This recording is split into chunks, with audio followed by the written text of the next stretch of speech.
28th, 1928. We travelled to the Great Western Hotel at Paddington Station. We'd met up with Dr. Charles Highsmith. We were going to see patient W, aka Alexander Roby, who suffers from scutophobia, also known as night terrors.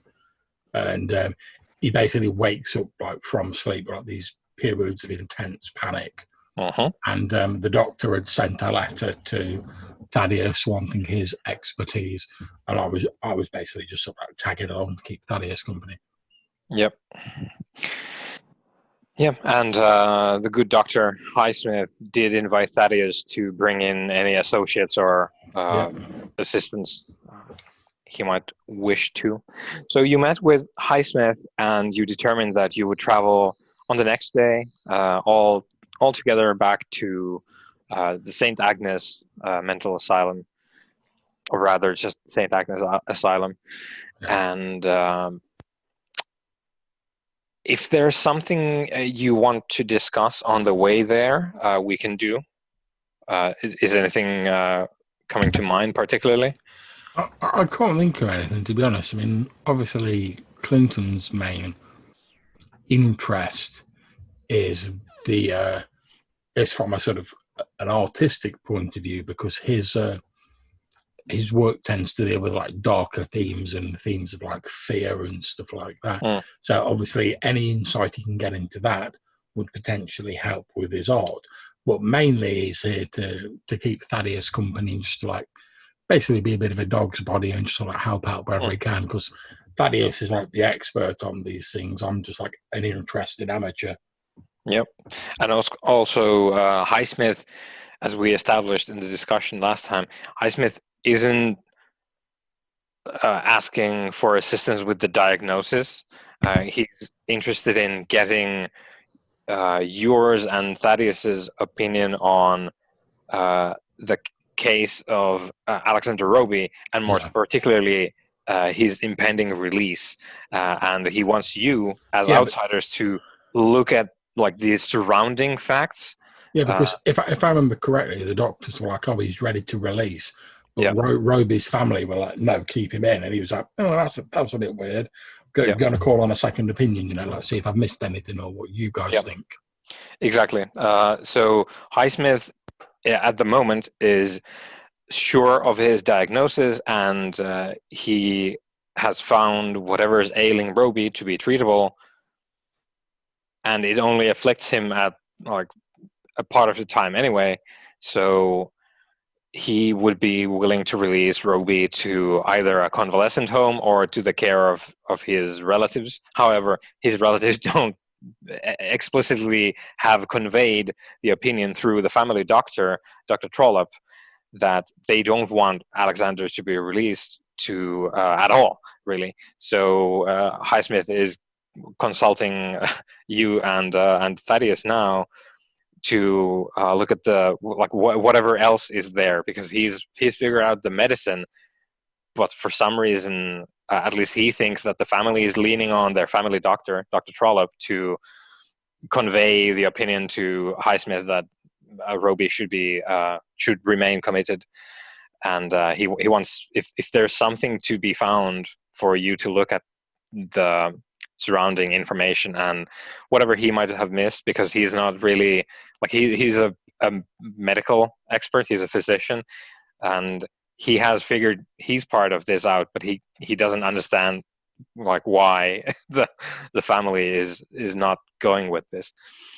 And he's invited you to come and visit the asylum to see firsthand, without any other piece of information intruding upon your impression of Roby, to see like how he is at the moment. So if there's nothing specific, we can just go forward with this. So you leave at 10:20 a.m. from Paddington Station. The train goes to Hereford, as we established before, in the West Midlands. There's a change in Bristol, and you discuss. It's a fairly several hours long trip.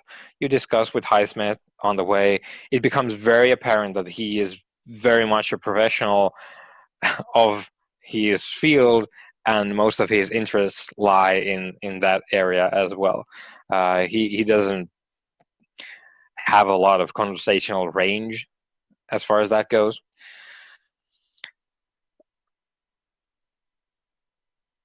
Okay, so the train. I was to say, can I just ask a quick question? Yeah. Obviously, presumably, we've spent like a reasonable amount of time with Dr. Highsmith. Yes. And like you say, he doesn't really have a vast amount of conversational skill outside his area of speciality. And this might just be me reading into it, but does he strike me as someone who's like entire life is like about his work? You know, he's almost like he's one of those like obsessive, like my work is my life sort of people. That's the impression you get, especially after like maybe probing a couple of times, maybe because you're fairly exposed to, let's say, different kinds of culture and art. So if you prod with like maybe some theater on this, maybe how about music? He's polite all the way through, but there's almost nothing he can really discuss outside of his field of expertise. He strikes you very much as a man who has dedicated his life to this particular field of science, and that's all it is. That's him, yeah. Yeah, he doesn't have much else to him, really.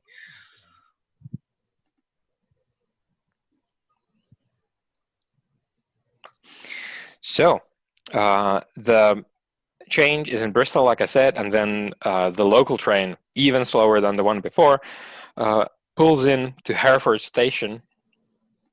This is late afternoon now, and at the station you are met with a driver from the asylum. You pack into a motor vehicle and you're taken to Webley, which is a... let me refer to my notes here. Okay, so Webley is a small village. It is primarily a farming community. There's beef and dairy cattle that you can see. There's fields with cows. There's cider apple orchards and wheat fields as well. Very much the sort of like picturesque rural community you'd find in these parts of England in this time. And I suppose I did a brief research on Webley. It's apparently still not much has changed in Webley. Very much the rural, picturesque place even today. So you drive into Webley with the motor vehicle. You can see previously Highsmith mentioned that he has lodgings to offer you at the asylum, but if you want to, there's also the Wheat Sheaf in town, which is a sort of a public house with a couple of rooms. You pass by the Wheat Sheaf and go up this small hillside, and upon the small hillside, let's see, here we go. So the asylum itself, sits on a hill a mile east of the village. It is reached by an unpaved, rutted track running between dry stone walls. The main building is a longish 3-story gray brick building with barred windows, as you would, because it's the one with the patients, or the inmates rather. Besides that stands an administration building with a similar appearance but smaller and without bars on the windows. The two structures sit on a hillside bare of tree and bush, like a pointless and lonely fortification. You pull into the front.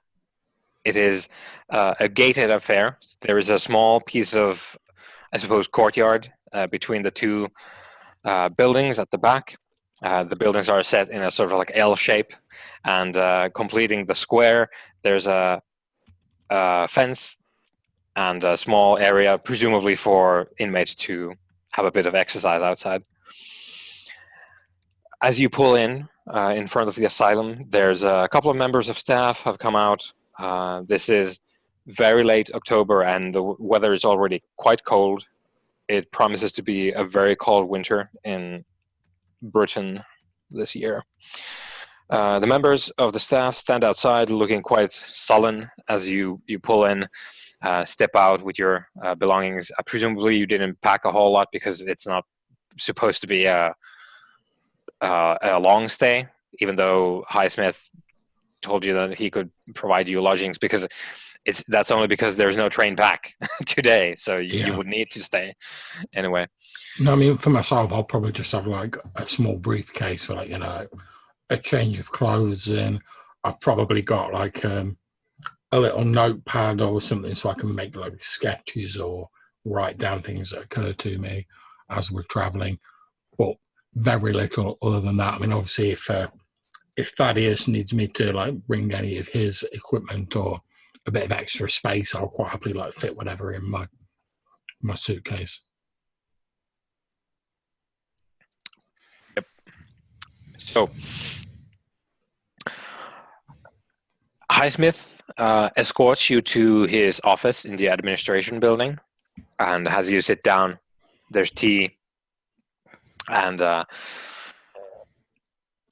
he settles down into his office chair and gets out the papers from his briefcase, the medical history that Thaddeus browsed before, and puts it on the table, has a sip of tea, lights up his pipe, which by now you've learned that this man smokes constantly. It's a habit of his. He just has to have the pipe in hand to smoke, and he also likes to point the stem at people and things as he speaks. So he lights up the pipe. There's some tea. He's sipping on it and motions with the pipe stem at the medical history of Roby and says, "So, Dr. Morgan, if you would like to, the file of Alexander Roby is here for you to browse, and if you have questions now for me, we can have a talk."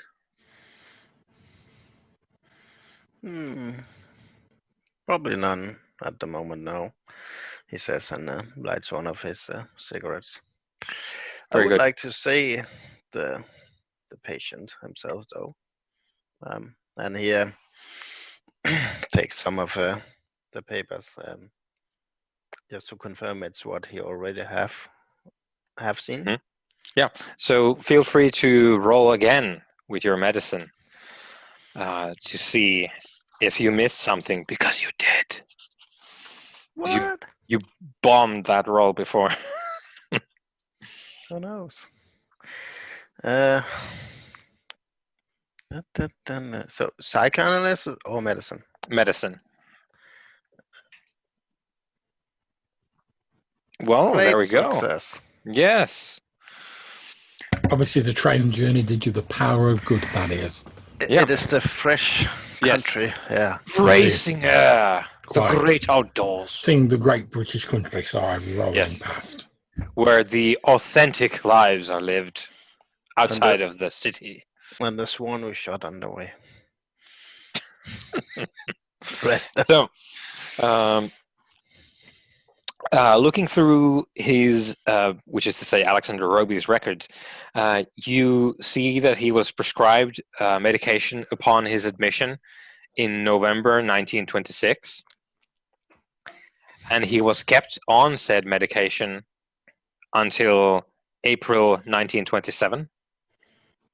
So from November until April. Yeah. Then he was free of medication and attacks until an incident in October 19th of 1927. So from April to October, he didn't have medication or any affliction, so to speak. When he was given 2 3-month prescriptions, again from October, he was given 6 months of prescription. And afterwards, he was unmedicated and free from attacks from April 1928 until another more recent incident until October 15th of 1928. Okay, so it seems whenever he was non-medicated, he didn't have any attacks. Yes, when he doesn't have attacks from April onwards until like halfway October each year. So 1926, 1927, and 1928. Oh, so it's regardless of medication. Yeah. So the period where he seems to be all right, from according to the records, is from sometime in April to about halfway October. He's fine and without medicine. And then at some point in October, around the halfway point, he has an incident, and then he is given medication. And then that continues until April sometime, when the medication stops. Huh. And then he's okay again. How old is he, Alexander? He is, let me get my notes. He is 36. 36.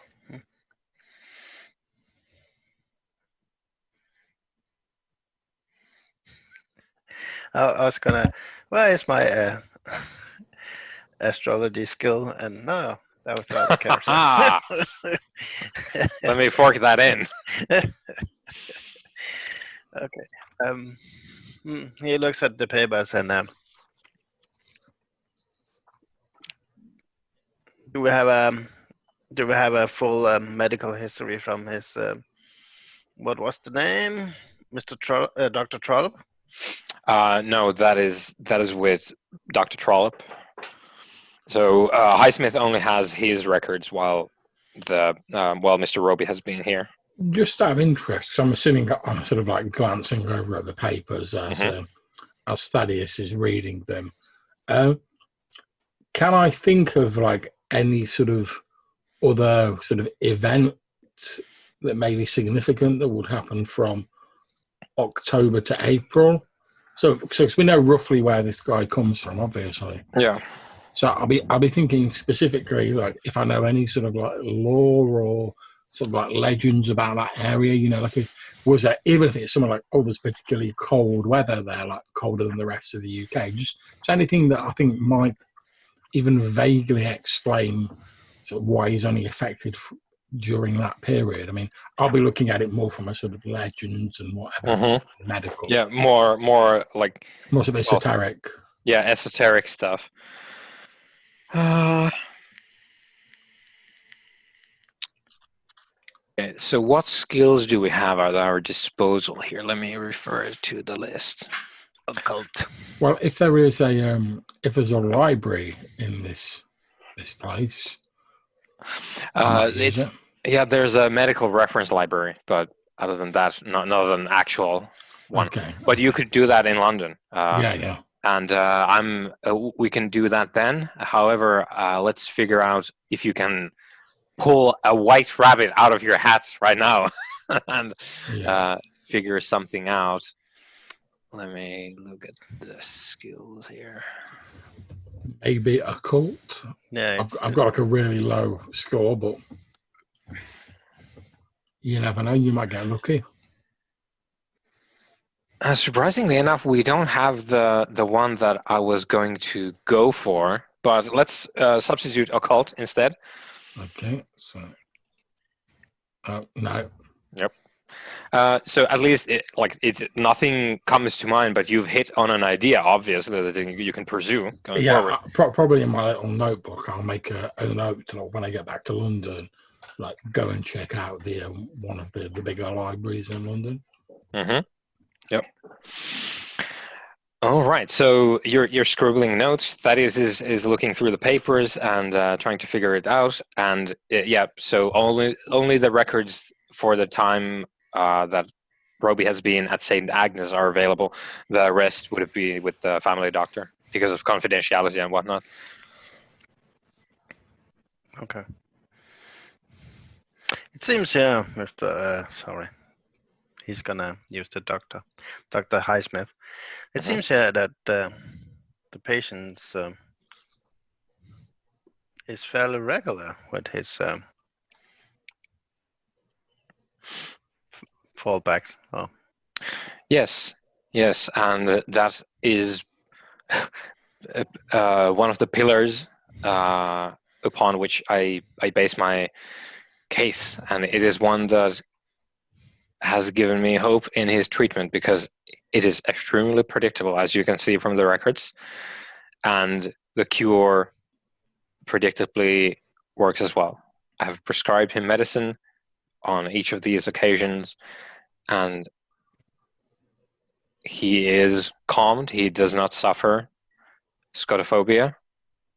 And after the inciting incident, one would not prescribe medicine needlessly, of course. So, given that his condition is predictable and the treatment works, I have come to the conclusions that we have discussed previously. yes. I like to see him now. And he kills the very good. cigarette. Very good. Let me get the notes here. So, I do believe, Dr.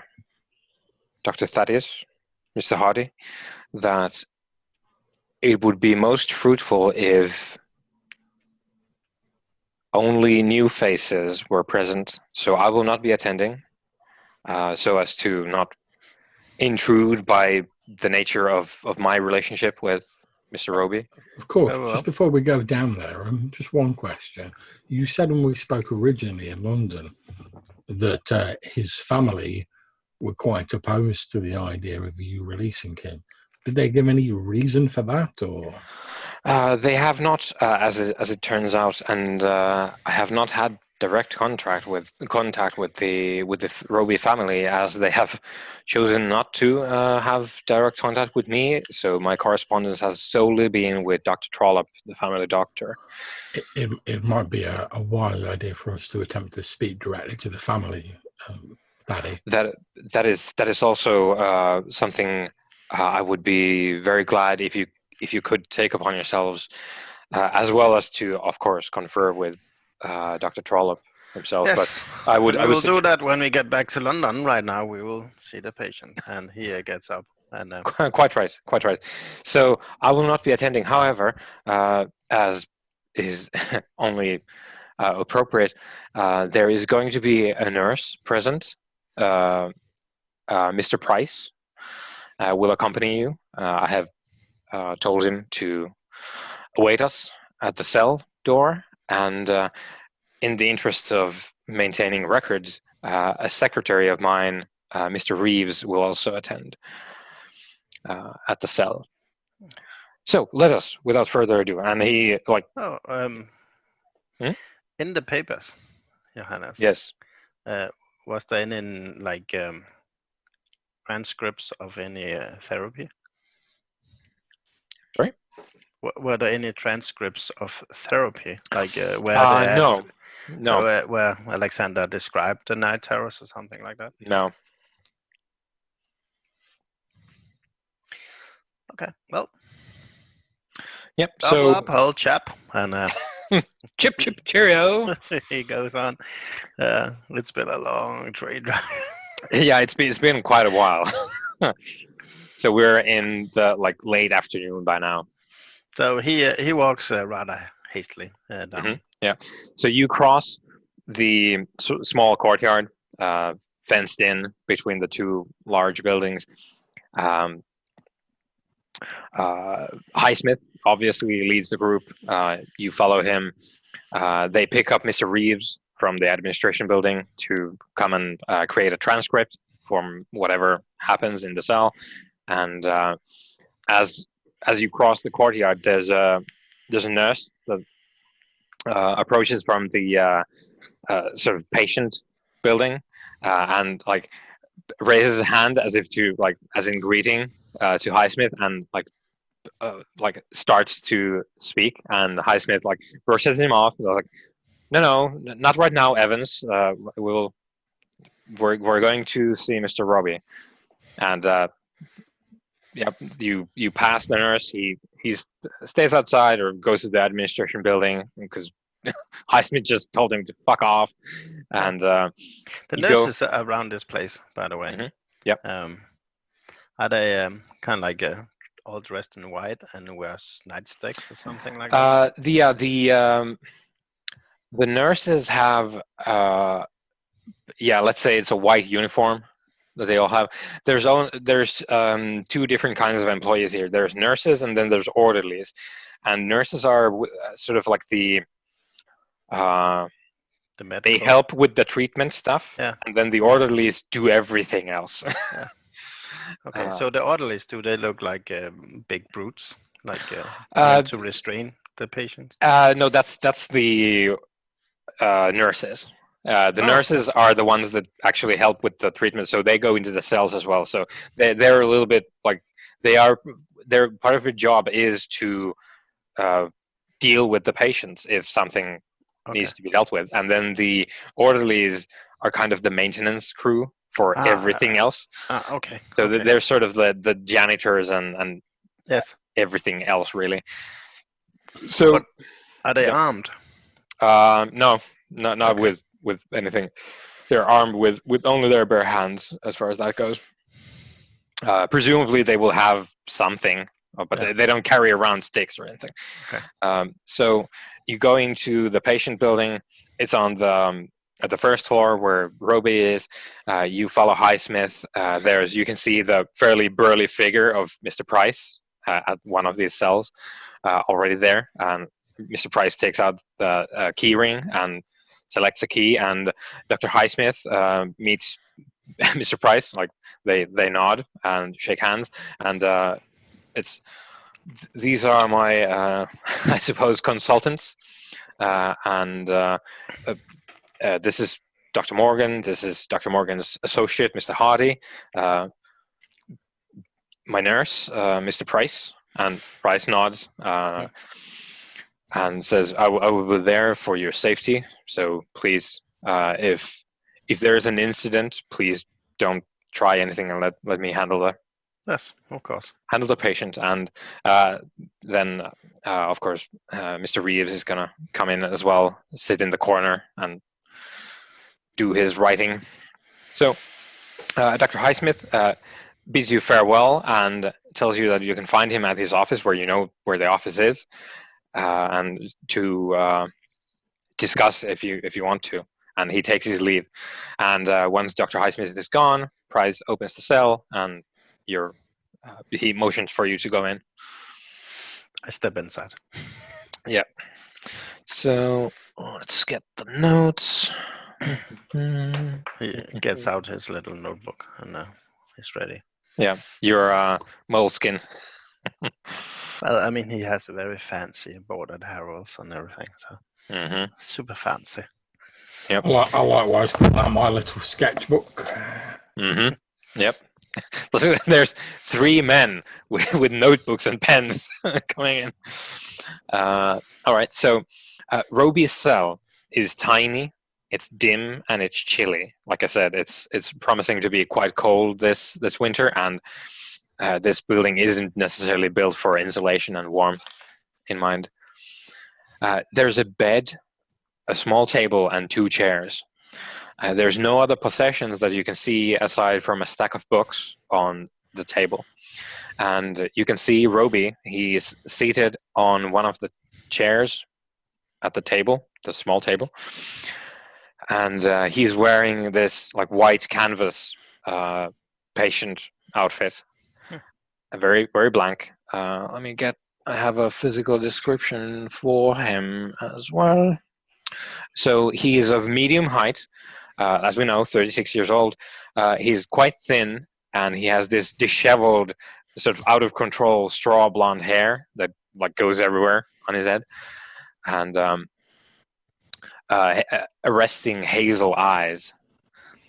And yeah, he seems, and you know from his medical records, having just browsed them, that he is currently sedated because he had an incident, again, of scotophobia on the 15th of October.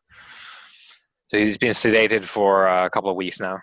And so he sits on a chair at the table and like very briefly glances as you step in, as the 4 of you pile in, and he looks up, he blinks, and very quickly mutters, "Delia," with a rising intonation indicating a question mark at the end.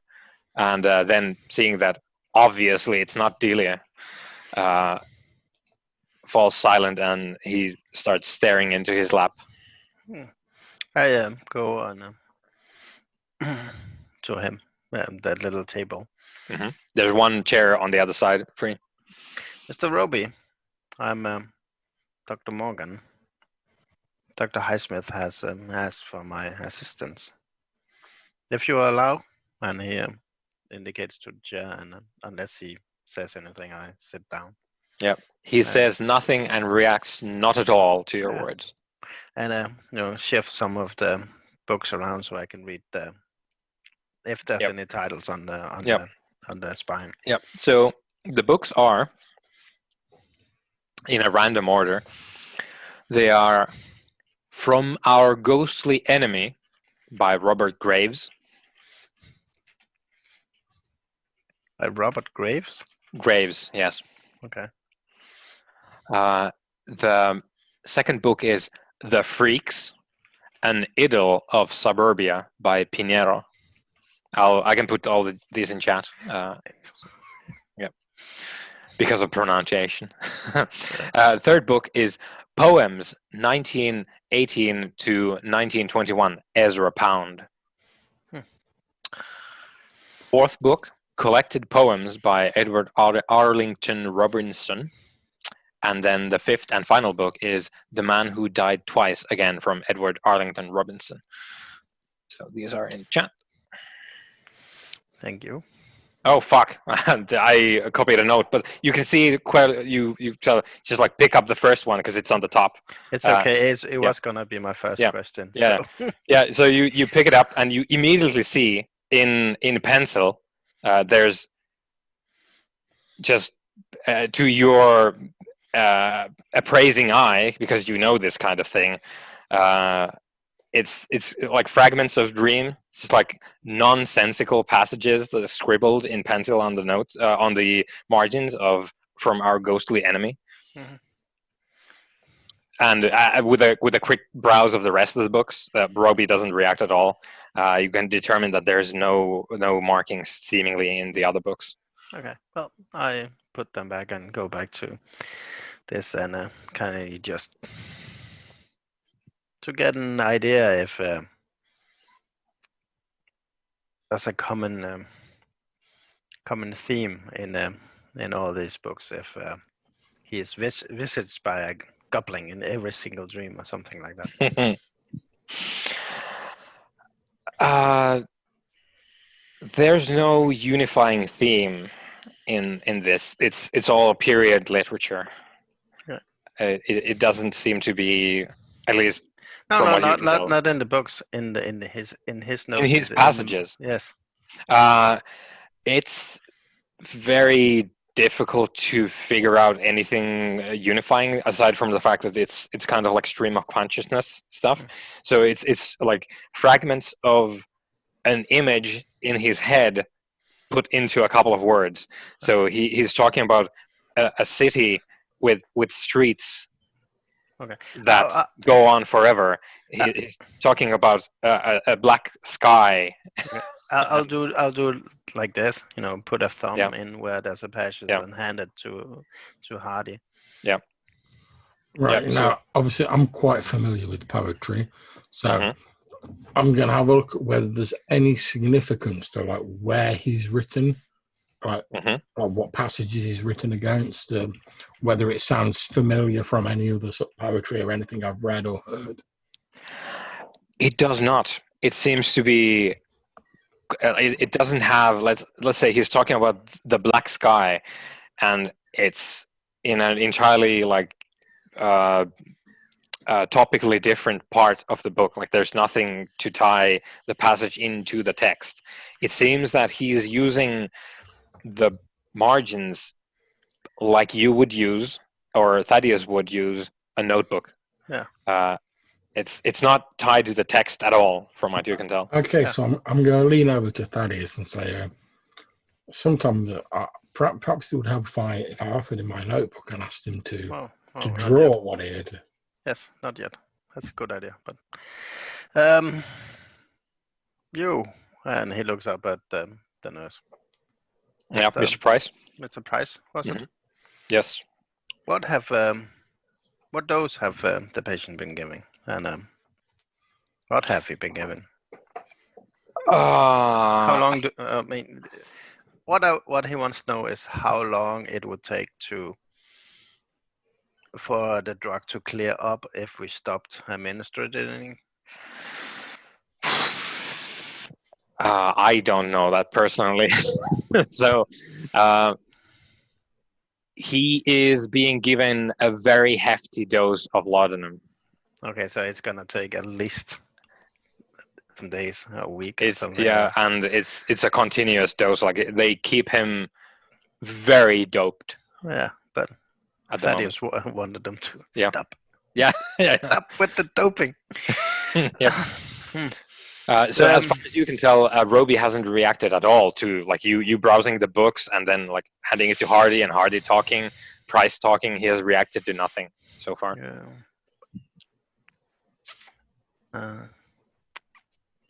Yeah, opium is a hell of a drug. Yep. Yes, it is. I suppose he could do something with his home kit in chemistry. So you're it's just like I will make the hair of the dog right here with my chemistry kit. So you think about like what did I bring with me? Could I concoct something? And you're interrupted by Roby. He starts speaking, and there's an odd cadence to his words. It's kind of slow and irregular, which because it's it ties into his medication quite well. He's quite drugged. So he says, being locked in this room is inconvenient. It means I cannot finish my work and I cannot go where I would like to go. Then he pauses for a couple of seconds. You know, few writers have the ability to write honestly. Truths are used for entertainment only, and that is a strange concept. He scratches his head a bit. It barely grazes of what is import. Such a writer is like a man whose only concern is to hide his ignorance. Willful misinterpretation, a shut mind, closed eyes, a tight mouth and balled fists. It's not enough to have the ability. You must be brave enough to use that ability. Bring your intellect to bear like a light in the darkness and like a sane man in a world of madmen. And then he smiles to himself a bit, and it's sort of a sad smile. And he goes quiet.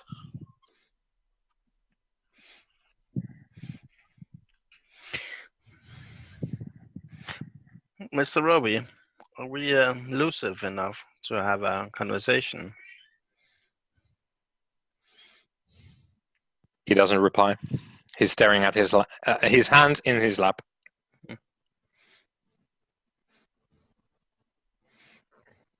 Did you bring your sketchbook? Yes. I've got one of my smaller notebooks with me. It's only the one I had when we were in the theatre. I would like a little experience, if that's okay with you, Mr. Price. Whether you have in mind. Yes. Well, he's asking the nurse because the nurse. He doesn't want to get smacked down. I'm looking down at my pad. It takes me a few moments to realise you're not talking to me, and then I'm like, sorry.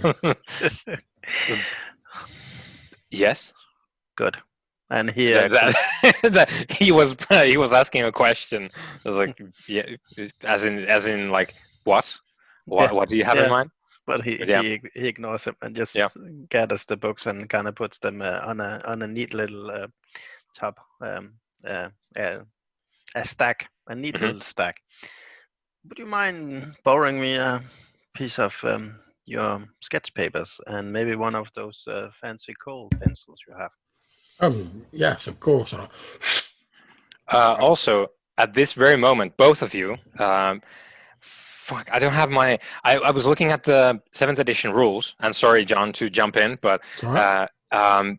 there is something called an idea roll in the previous editions. Yeah. And there's something that you can substitute for that in this edition, but I don't remember what that is. It's I wonder if no, it's just it's no. It's the same thing. No. Okay. At this moment, when you're Clinton, when you're pulling a sheet from your pad and sorry, John. Sorry, Johannes. It's Yeah. an intelligence. Sorry. Intelligence, yeah. So Clinton is pulling the sheet off the pad and grabbing one of the charcoal sketching pens and handing them off, and you can both roll an intelligence roll. Boom, success.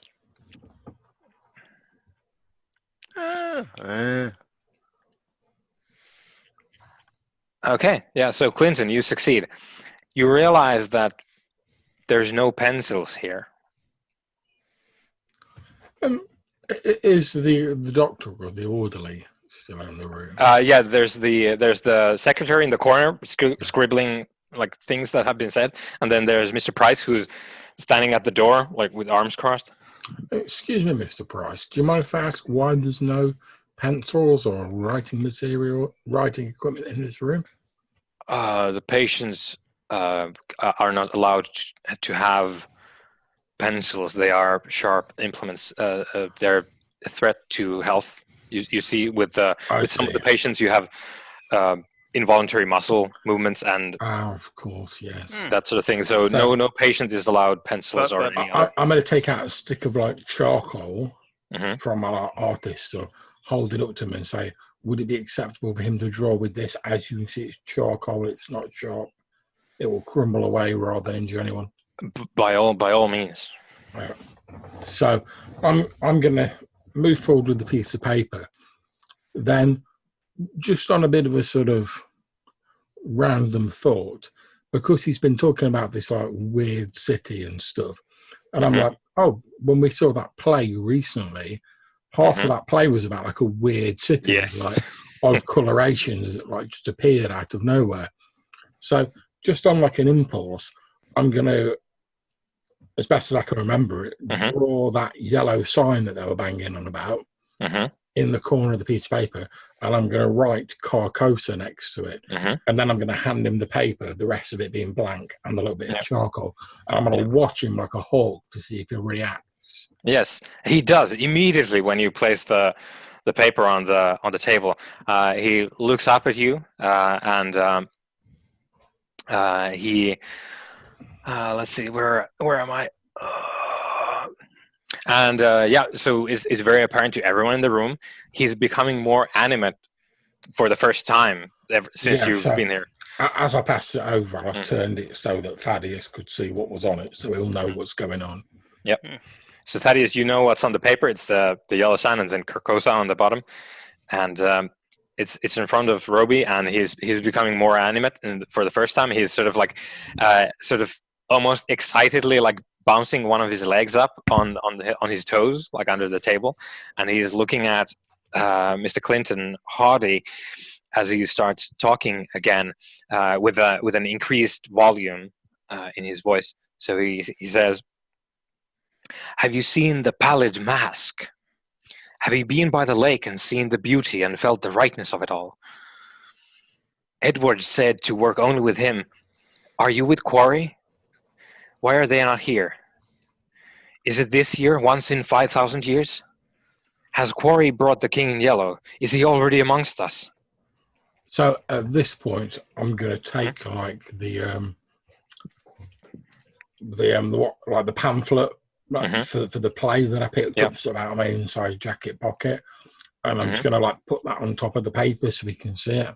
Yeah, and he puts his hand on top of both of those papers now, not in a like an aggressive way or trying to grab your hand, but he just puts his hand on it, and he says, "You've seen the yellow sign.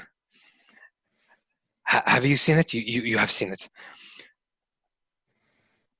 and he keeps staring at Hardy. And I'm going to nod. Like, I don't really know what he's on about, but I'm just trying to play along, hoping he'll tell us what's going on. Yep. So I'll be like, What Edwards and I are doing harms no one, but I've been worrying about Malcolm Quarry and the conversations that we had. I think that despite what Edwards might think, that Quarry is right. The King in Yellow has called himself the White Acolyte. I don't think he will stay away. So here is a kindness I would like for you to pass on to him for when he sees that the King does not offer what he hopes. To divert the King's attentions away from our Earth and back to the Dream City, he must think of Casilda's song. And then he takes upon a different timbre in his voice because he's laying out lines from the very reminiscent of Clinton, what you've read in Le Roi and Jean. The stars that burn their charcoal death shrink back. They feel the hoary breath of he who ransoms great Carcosa. He flees where the queen and prophet met, where the twin suns fall but never set, escapes the tomb of lost Carcosa. And he's sort of like, his fingers are kind of like gripping the paper slightly, and then he relaxes his hand, like withdraws it, and again, like smiles a bit sadly, and like starts staring at his lap again with his hands like laid on his lap.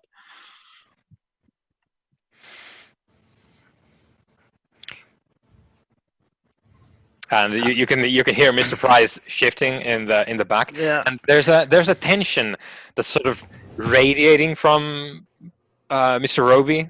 There's like a change in the air now, where everyone's kind of feeling like you find yourself like scratching like the back of your other hand, like for no reason. It wasn't itchy or anything, and like Price is shifting himself at the door, like changing his position a bit. Mr. Price, these books. Yes. And he puts a hand on the stack of books. Have they been in his possession all the time here? Yes, as far as I know. I can't vouch for that perfectly, but as far as I understand, yes. And I kind of go back to the notes scribbled in the margins in from our ghostly enemy. I kind of like, I rub one of the letters to see if it's done with pencil. Or... Yes. Yeah, it's pencil. Good. Yeah. Would you mind if I borrow this book, Roby? He doesn't react. Well, thank you. He's staring at his lap. I put it in my pocket. Yeah. And Mr. Price says, these are all Mr. Roby's possessions, so yes, I'll only borrow it. We can't let you take it back to London or whatever. But No. Yeah. It's okay. Don't worry about it. I think we're done, Mr. Hardy. If you would, and I take the little fine coal piece and give it to him, and fold the papers and give it to him. Okay, well, thank you, Mr. Price. We will like to be let out now. Yep. Price opens the door and motions for Reeves to go out and for you to go out. So you exfiltrate from the small cell. Mr. Reeves, did you get everything, Mr. Roby? He flips back on his notepad and says, I believe so, yes. I would like a copy of that, if you don't. Presently, as soon as I have run it up with the typing machine. Thank you. I do believe you would have a pharmacy or apothecary here, right? Not on premises, no. Really? Says Mr. Price. We order our supplies. So no chemicals? We do have chemicals. It's for, of course, for Dr. Highsmith to prescribe medicine, but we don't. We only keep in stock what we need. Of course, but also for cleaning purpose, I suppose. Well, yes, that would be with the orderlies. Do we have pharmacy in town? Webley is not that big. Okay. He seems slightly annoyed and walks back to the main building. Yeah. So Thaddeus leaves. Clinton, do you follow? Yeah. Yeah. Okay, so you depart, presumably back to Dr. Highsmith's office. Yeah. As we're walking, I'll say it was a bit strange, Thaddy, how he responded to my notes from the play. And that name he mentioned, Casilda, that was the name of the queen from the Kingdom of Hastur in the play that we watched. Yeah.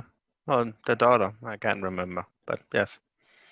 Oh, it was definitely the queen. Oh, okay. Well, yeah. But I knew you were busy looking at the behaviours of the people, whereas I was rather more engaged with the play. But considering who reacted to the yellow sign and the name Carcosa, and he mentioned Casilda's words, she sang that. You remember that long song in the middle? That was all about the fate of Carcosa, and it was Casilda singing it.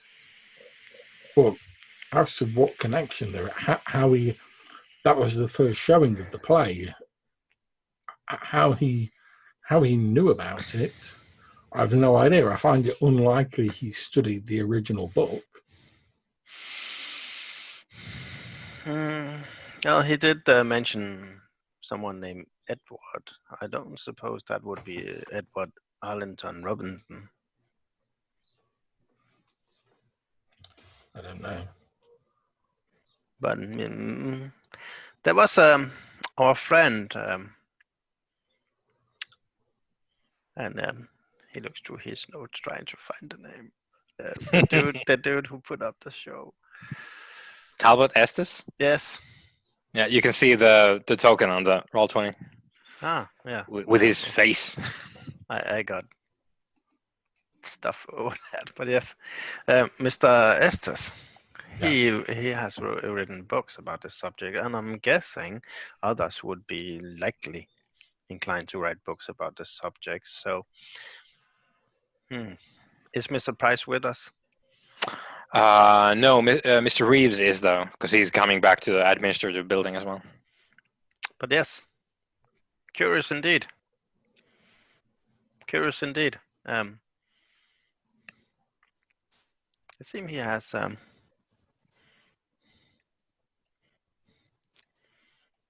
usually these night terrors are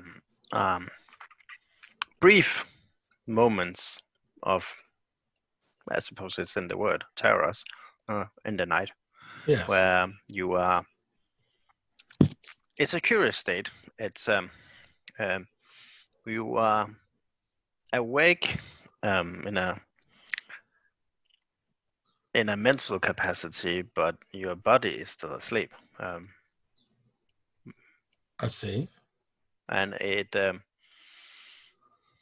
can induce hallucinations, and because your body is paralyzed, you panic, and these hallucinations becomes frightful visages. And I'm guessing it would depend on your psyche.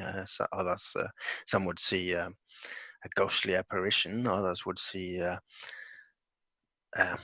would-be murderer with a knife or things like that nature.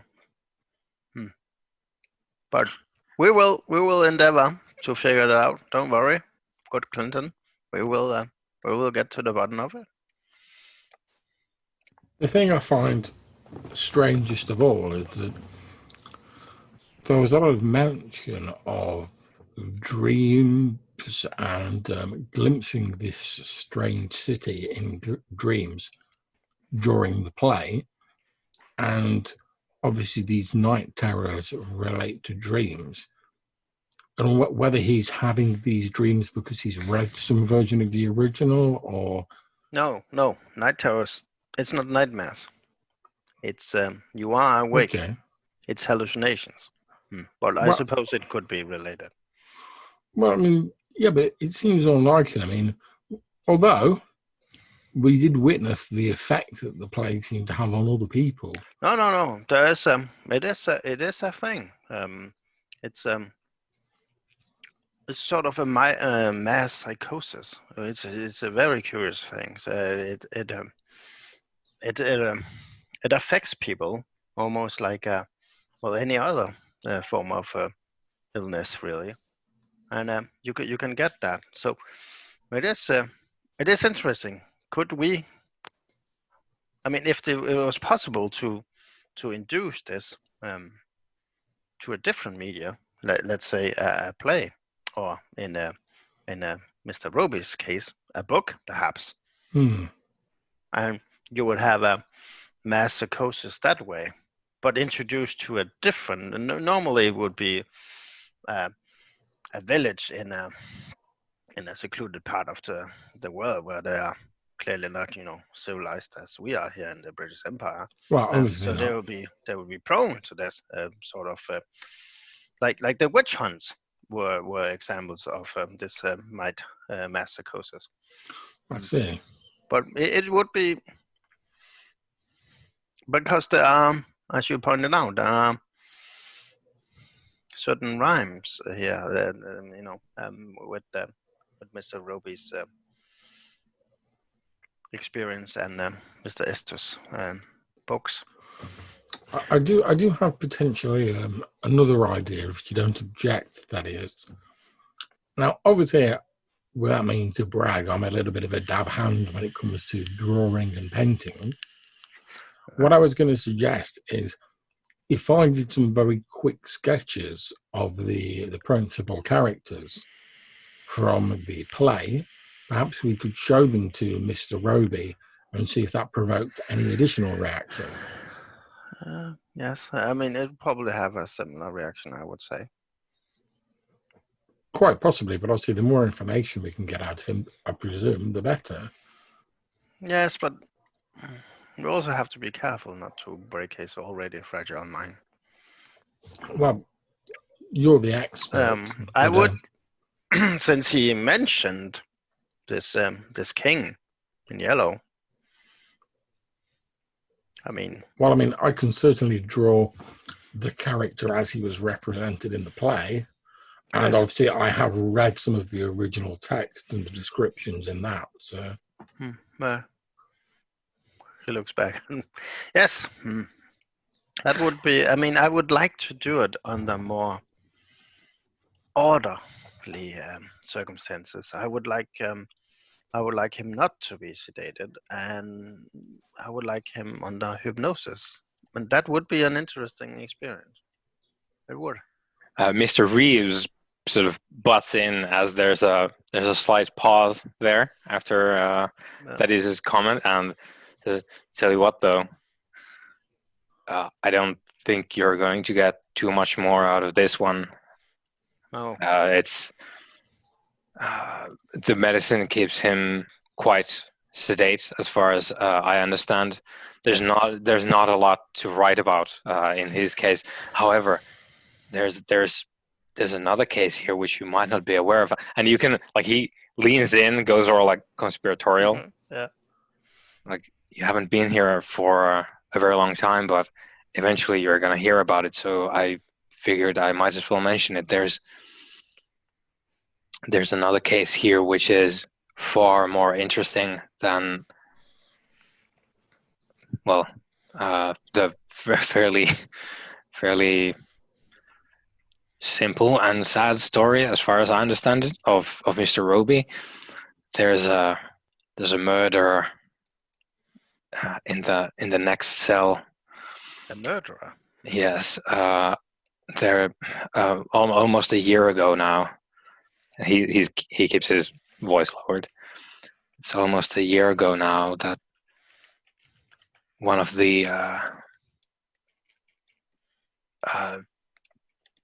and I have to check now, was it orderly or nurse? it was the nurse, I think. Apologies. It's all right. I'm just going to quickly go and grab a drink. I'll be back in a few moments. Yep.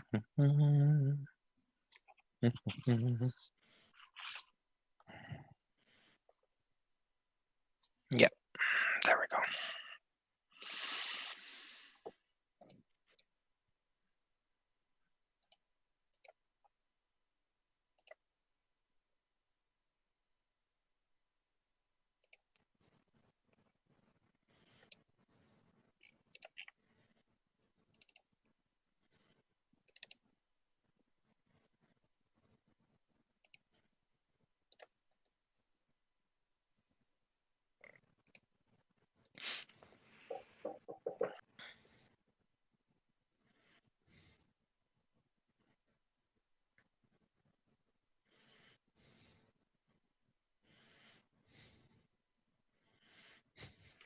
I'm running out of energy drinks. I need to go to the store tomorrow. Yeah. It's like a full panic run. Just- And I downloaded an app so I can go into the store and I can scan Mhm. the goods and then Mhm. add it and then just pay and leave. Mhm. So I've been doing that. Mhm. Just run and scan, run and scan, run Yeah, and scan. that seems really handy, just in general, like Yeah. without like the current Yeah. situation. But Yeah, no queues. yeah. Yeah.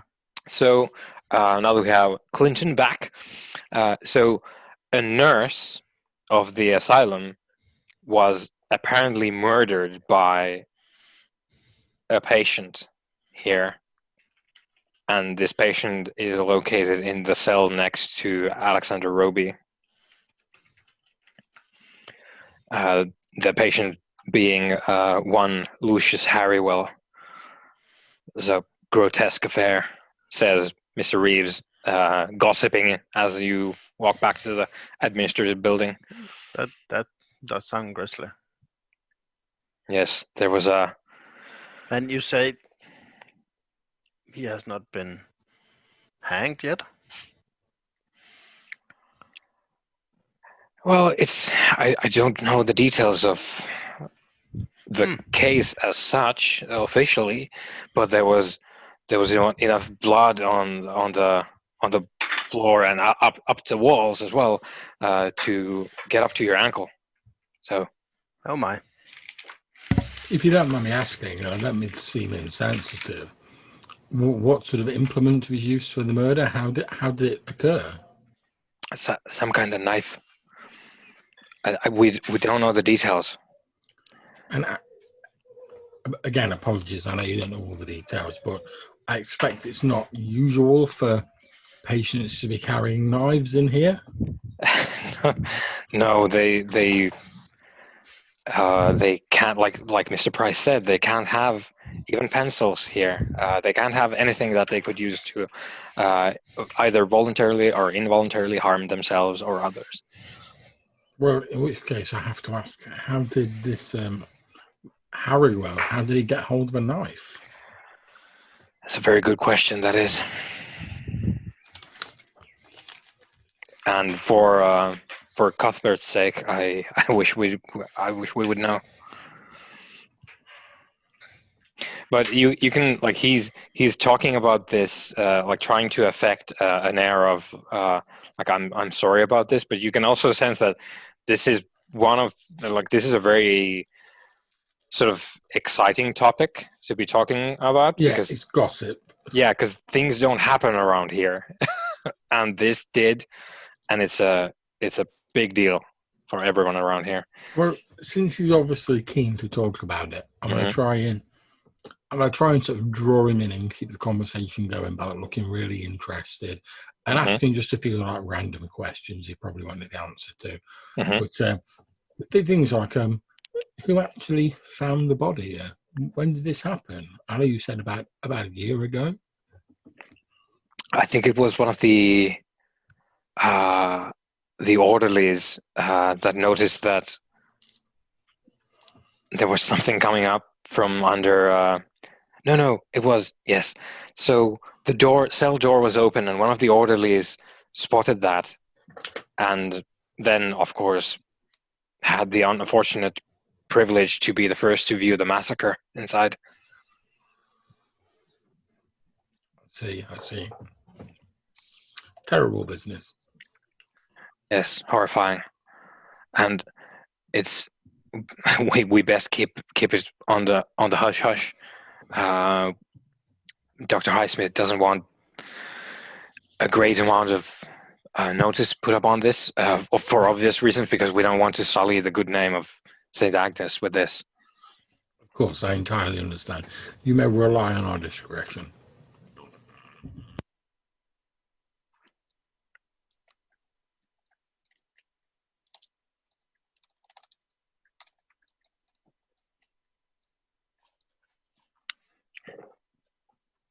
So you gossip with Mr. Reeves. He goes to his office and promises to bring you the typed up transcript. Is there any possibility? I understand if you can't, but is there any possibility my colleague, Dr. Thaddeus, I'll do like his full title, like MBE, PSA, whatever, Esquire, MOD, whatever, and kind of have a glimpse at the report on this this patient in the next cell that you were talking about. Maybe he can find something that your people missed. And obviously, if we were to make some discovery about what had happened, obviously you would get credit for helping us out. I don't know that we have. You must have patient notes. Well, patient notes, yes. I don't know that we have anything pertaining to that sort of thing, though. And there's very little that we could up anyway, other than that the fact occurred. The rest is up to the local law enforcement, obviously. And, well, to tell you the truth, I don't think this has gone anywhere. It is a most bizarre case, and I don't think that... Well, let's just say that no one's been convicted, as far as I know. I suppose. Huh? When he hears that.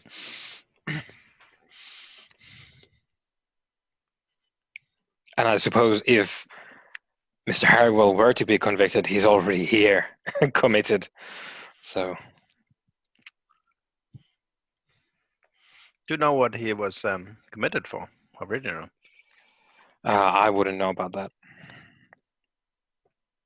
Well, the man's clearly psychotic, that is. I mean, given the fact that he's murdered somebody. Well, most murders are, yes. Well, anyway, I will bring you to the transcript. I suppose you'll be with Dr. Highsmith? Yes. Good. I will find you. Thank you. Yep. Good man. Yep. And he goes to his office to type. As he's walking away, I'll just say, if you do recall any extra facts about either this case or the one that you mentioned to us, would you please let either myself or Dr. Thaddeus know? We'd be very grateful. And obviously we will make mention in our notes. Even if we don't mention the specifics, we'll make mention that you were very helpful in our inquiries. Yes, of course. Thank you. Like I said, I don't think there's much I can help with, but anything you think about, anything might help. Yeah, he nods. Thank you. Yeah. Exit Mr. Reeves. So, do you get to Dr. Highsmith's office then, or? Damn, I haven't smoked a cigarette in 4 years, and just seeing John, that's instantly brings that back. Yeah, so I'm smoking and drinking that heady combination of a roll up and like a 2-pint glass of milk. Living the high life. Well, as I say, because we were. That was like quite the combo. Well, because we were like locked in the house for 7 days, Hannah's sister was kind enough to like drop us off some food and stuff. But I was telling Johannes the other day, because she's got kids, she like shopped as though she was shopping for her. So we've got about like 8 pints worth of milk in the fridge, and I'm like the only one who like has milk in my house, and that's like I have some cereal or a coffee every now and again. So like I'm having to just drink like pints of milk just to try and like use it up before it goes off. Yeah. Oh.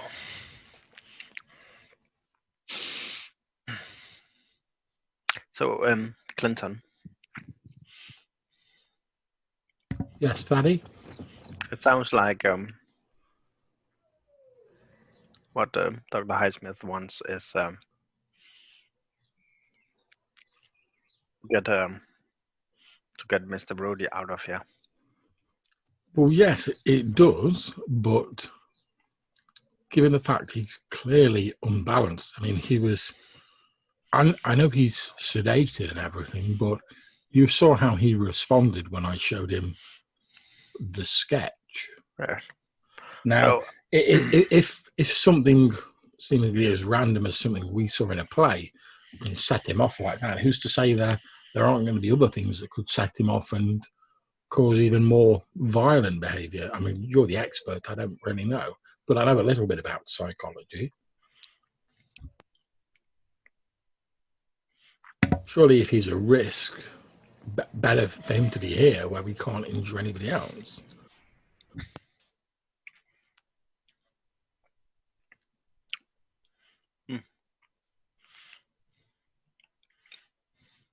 I would like to hear about to learn more about this Harrywell, but I think we need to tread a little more careful here.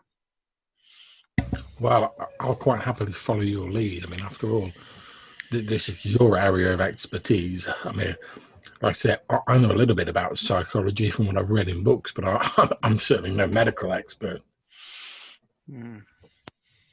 Doctors tend to be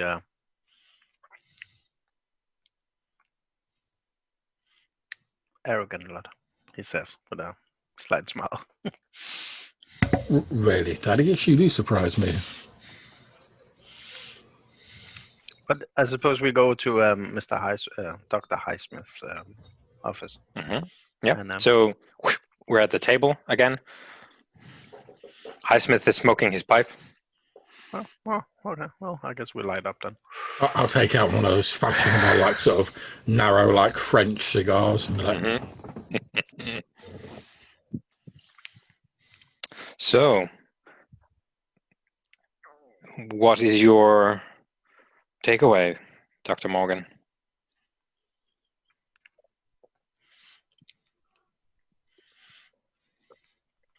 I think you're correct in your assessment that you have done what you can here for the patient. Yes, as you have no doubt witnessed, he is currently under medication following the incident earlier this month. Do you have any, it didn't mention it, but have you had any violent or a similar forceful reaction to anything while he has been here at the St. Agnes? No. He has not exhibited any aggressive or violent behavior, and he has, as I just now recall from my notes, he has not made mention during these years that he has spent at St. Agnes. He had not even mentioned the Roby family murders that served as the inciting incident for this. As far as I know. There were Roby murders? Yeah, it was briefly touched on when we talked about this. So let me quickly revise this for our benefit. So where is it? Where is it? Here we go. So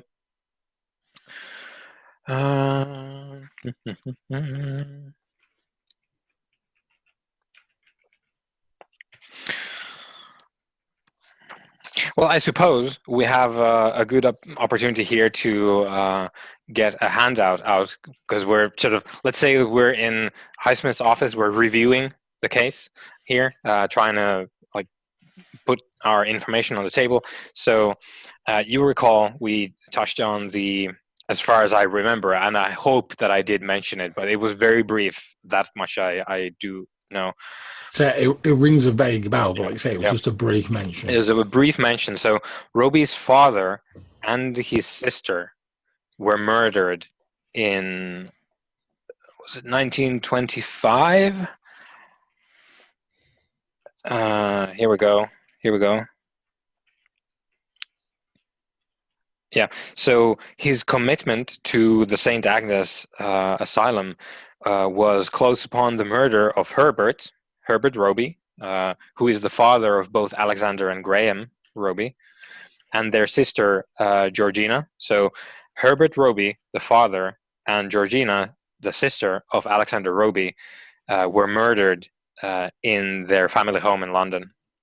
And soon after that, the Roby family, by which is sort of generally understood following the murders, is Graham Roby,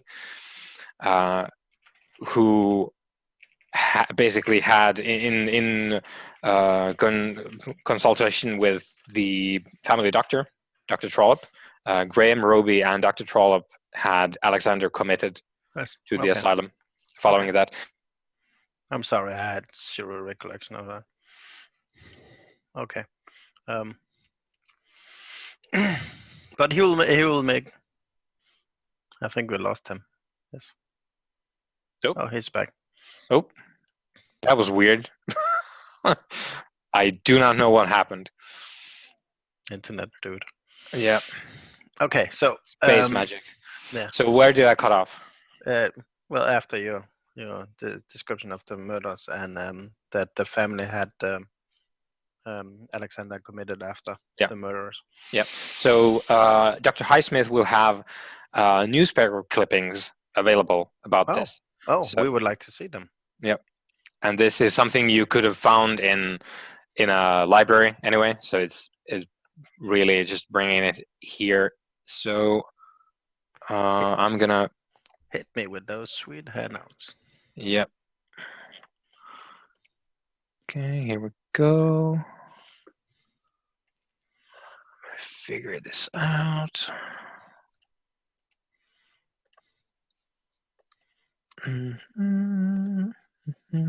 That is Thaddeus.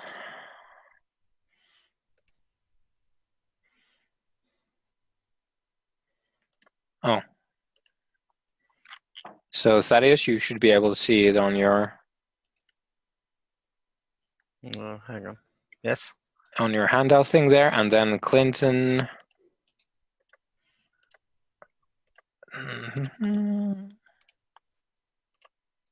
There.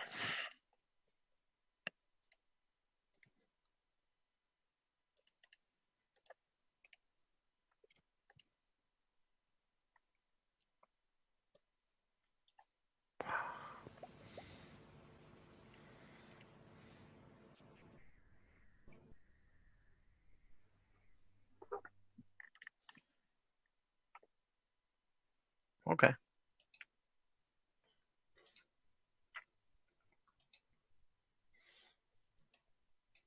Yep.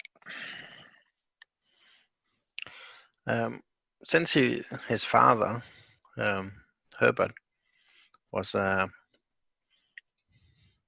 was it? I said foreign officer. The Foreign Office. Mm-hmm. And he did live in London, and Yep. he is part of the fancy pantsy people. Oh yes, very much so. I would like to suggest, and I don't know how we're gonna do this in a non Burning Wheels game, that because the Oriental Club is kind of like this gentleman club for people who has ties to the empire, who the empire's offices abroad. That perhaps the Ruby family has a membership.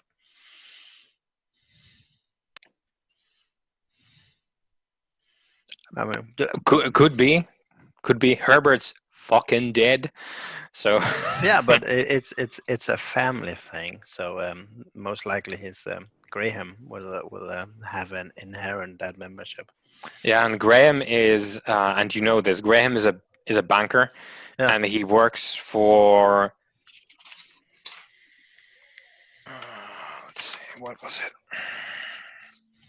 Morgan Chase. No, he works for Coutts et Co., where the royal family banks. So he's in a. Okay, well, I mean, even more. He's. I mean, if he's not like a regular member, it's. So he's with the stone cutters, is what I'm saying.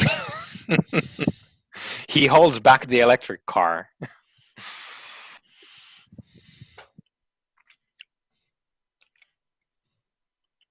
Okay. Then it will make a mental note of that. Mhm.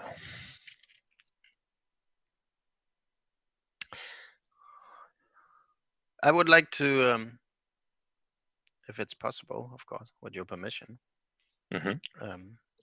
to browse your patient files. For what purpose exactly?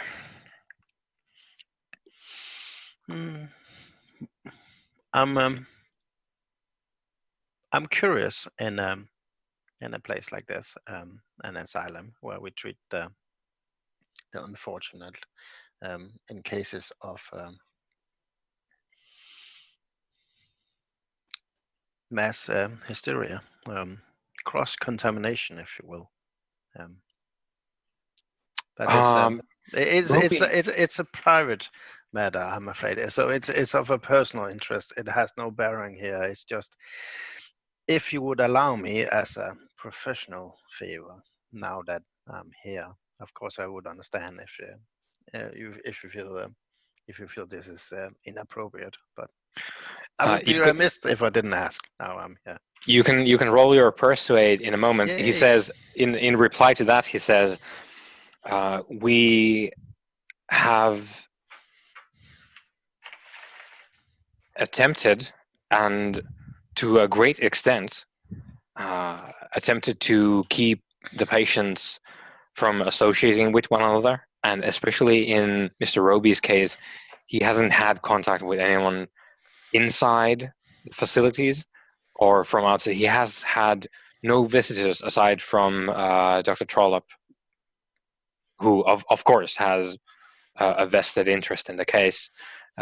He has associated with none of the other patients here, if that is your interest. No. It's as I said, it's a private interest of mine. It's one of my my studies. I'm working on a on a book, you see, and as a personal inquiry and a favor. Yeah. Okay. Roll your persuade. Okay. I am not persuasive. Damn. How can I boost that? You spend your luck, I guess, and there's also a thing called pushing your roll in this edition of the game, which I don't recall exactly the wording, but I believe it's if you can justify a reroll, you can do it. Yeah. But if you fail that, then actual Satan is going to turn up and take your soul. Yeah. Okay. I'll try. Come on, don't leave me waiting. Roll 20.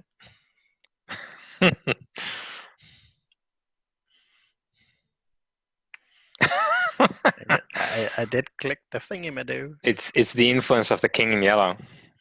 Oh, you aced it. Oh, you aced it.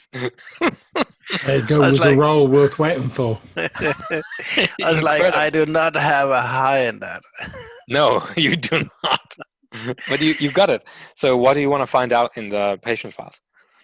He wants access to it under the pretense of being a professional curiosity. But really, he wants to check out the files of Harrywell. Yeah. Okay. So Harrywell is, let me see, currently 48.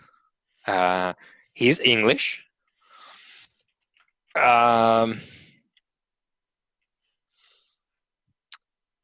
Harrywell, it says, like, you read through, this is a very brief summary of it. There's not a lot of note there, but you know that Harrywell apparently had a motor accident, and as a result, he's here because he sustained some kind of brain damage in that motor accident.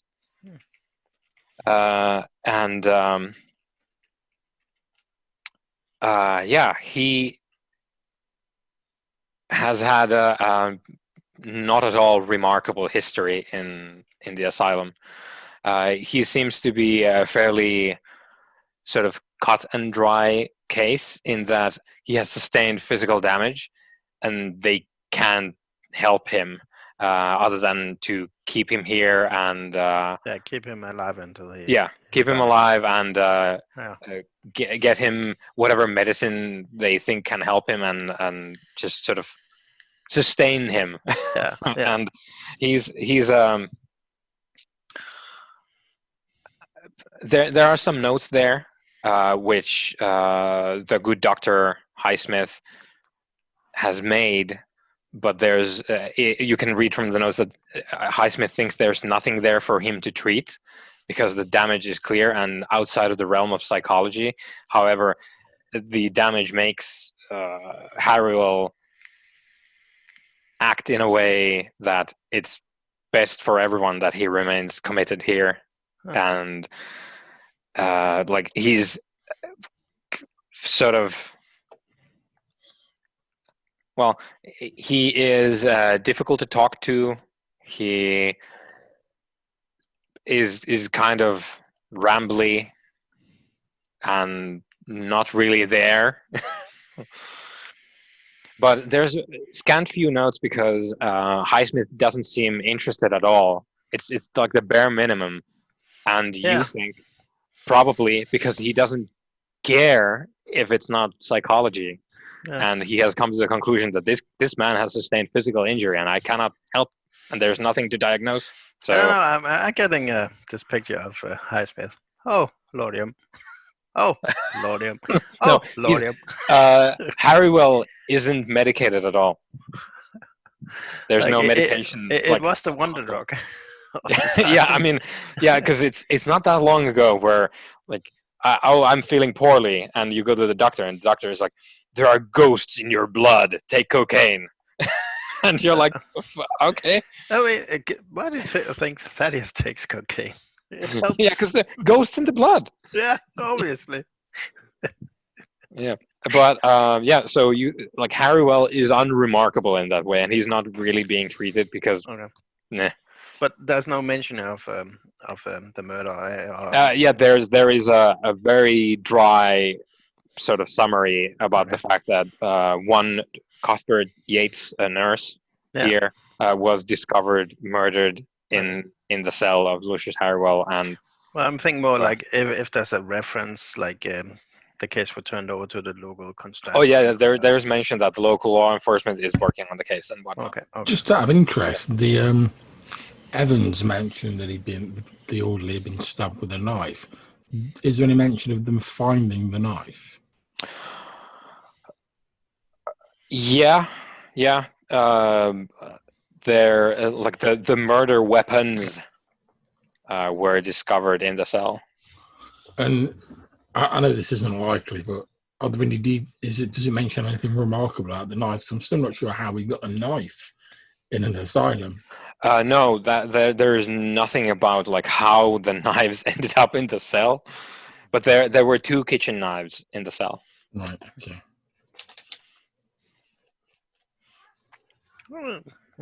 Okay, so while he's here, he's gonna peruse the other files just to see if there's any mentioning of dreams or anything like that. So he's probably gonna spend more hours here that Clinton finds interesting, because I'm guessing it's incredibly boring for him.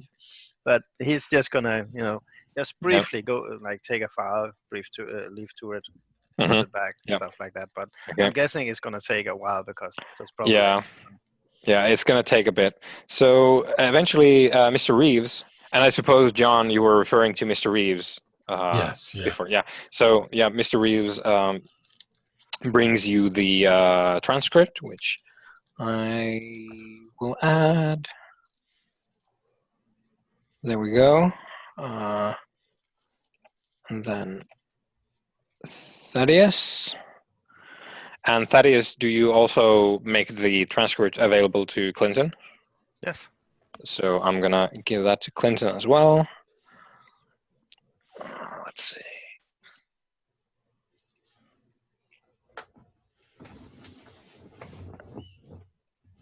Okay.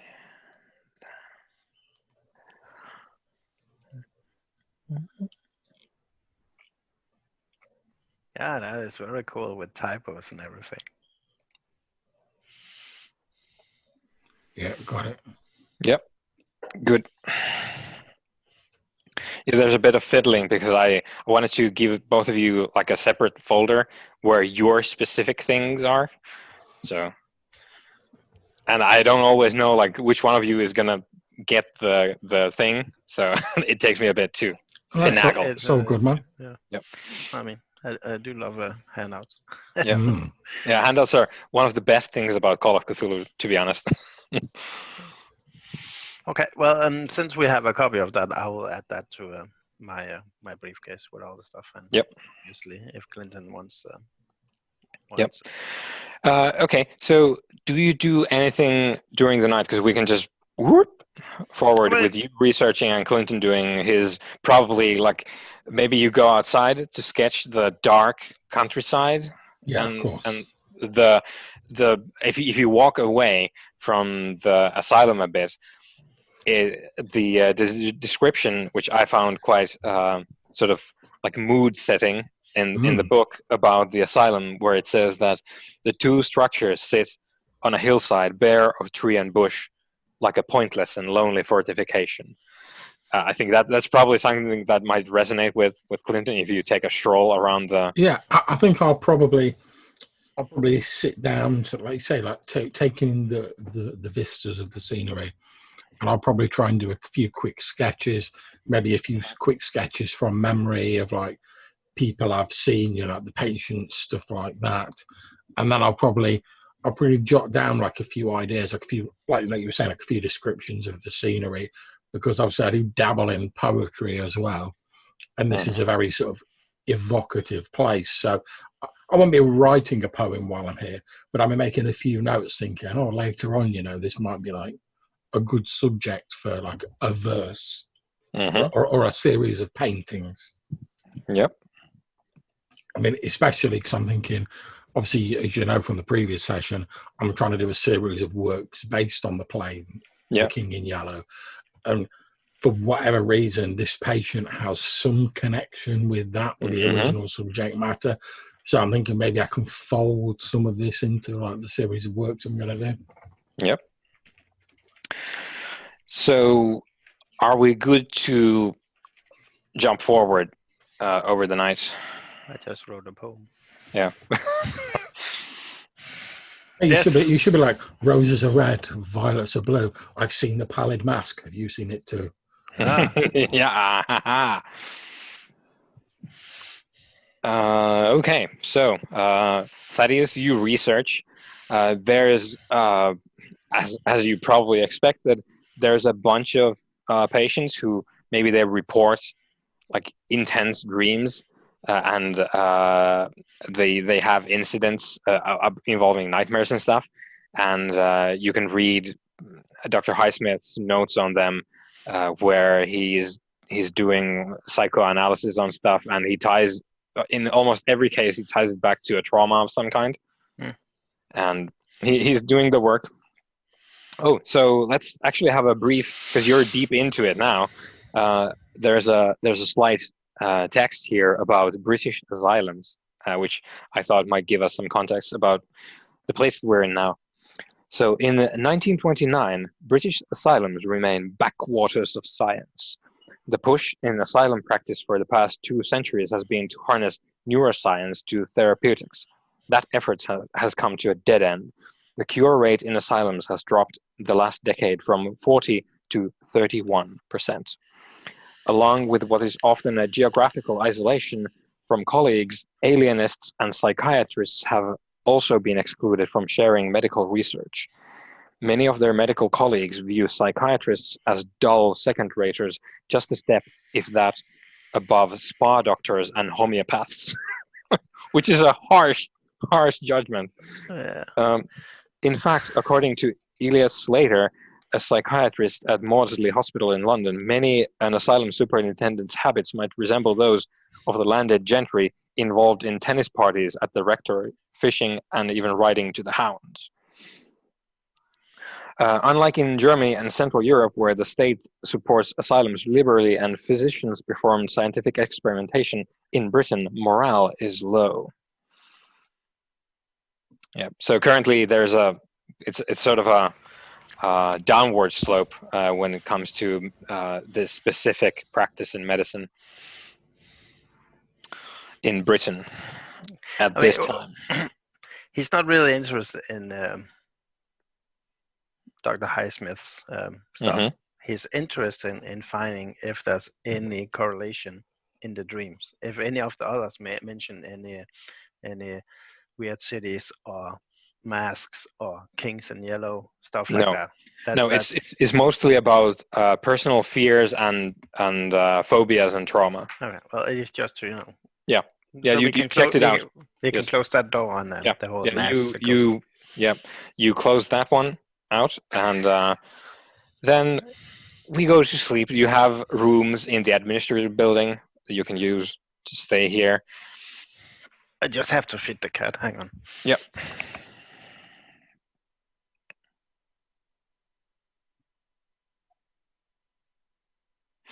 I will go to the toilet as well. Sounds like a plan. Yep.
Beep.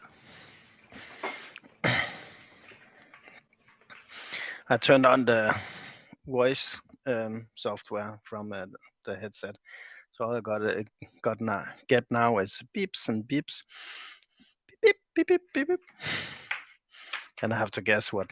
Oh, that is I'm out of power beep.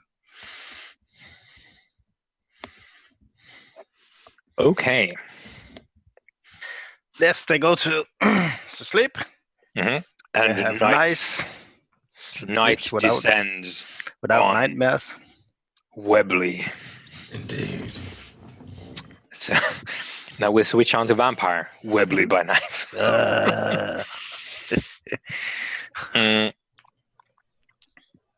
Thaddeus, I'm giving you a handout.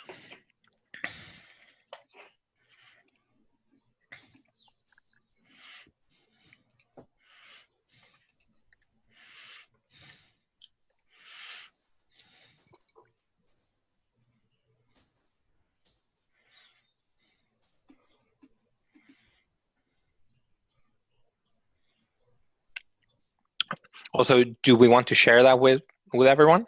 Yeah, sure. Because I can read it. So, okay.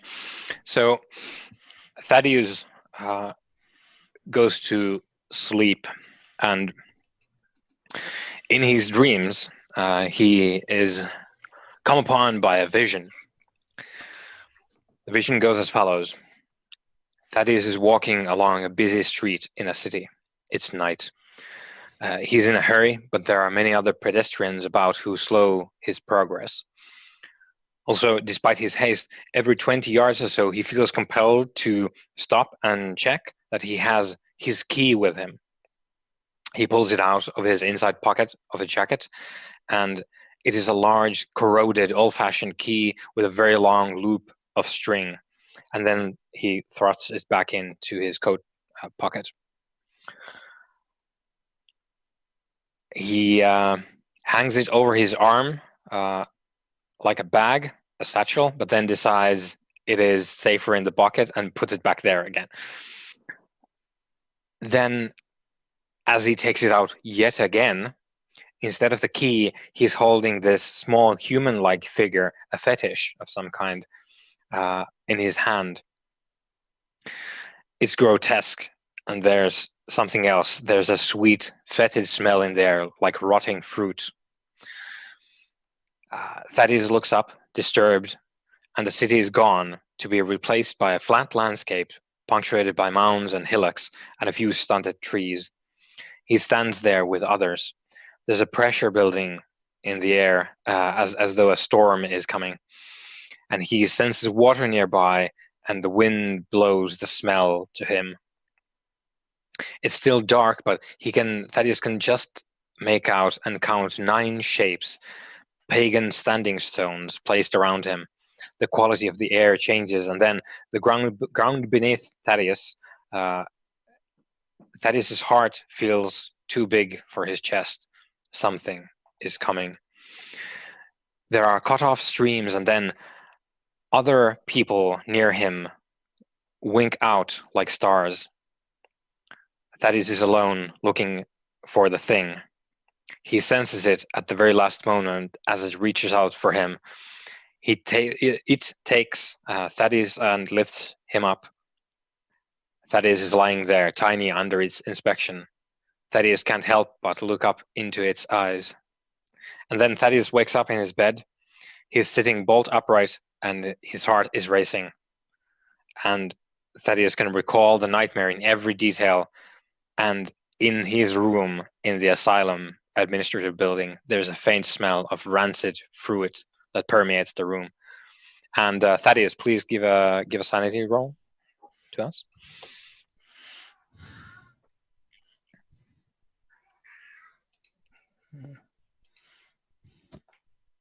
Extreme success. Great. Extreme. You lose 1 sanity point.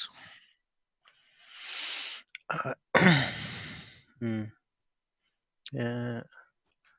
Okay, that's edit mode. Okay. Just need to learn the shit. He and takes that moment to get his bearings. And are we in the same room? That's up to you. If you want to, you can be in a shared room.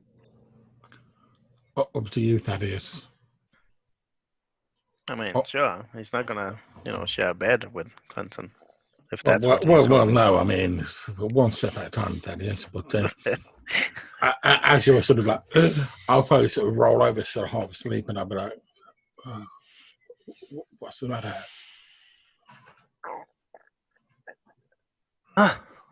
Clinton. Yes. Yeah. What? He gets up and he's rattled, but he has this recollection. Clinton had a pocket flask, and he goes over to Clinton's coat. It's on the table. And he takes a hearty swill of Clinton's whiskey. Yeah, as Thaddeus is chugging the whiskey, Clinton, your consciousness is rising enough that you also register the sickly sweet smell of rotting fruit. That's it's a slight smell, but you can recognize it. So I wake up, I'm like, what is that god awful smell? Smells like when the fruit was left too long on the trees back in the vineyards in France. Quick! He goes over and Is this a time of electric lights? Like, can we just click? Mm, Or are we so far out on we the do have country? electric lights, and I think they probably have it here as well because this is a facility. Okay, so he goes over and clicks the lights on. Oof. Quick, I had a dream,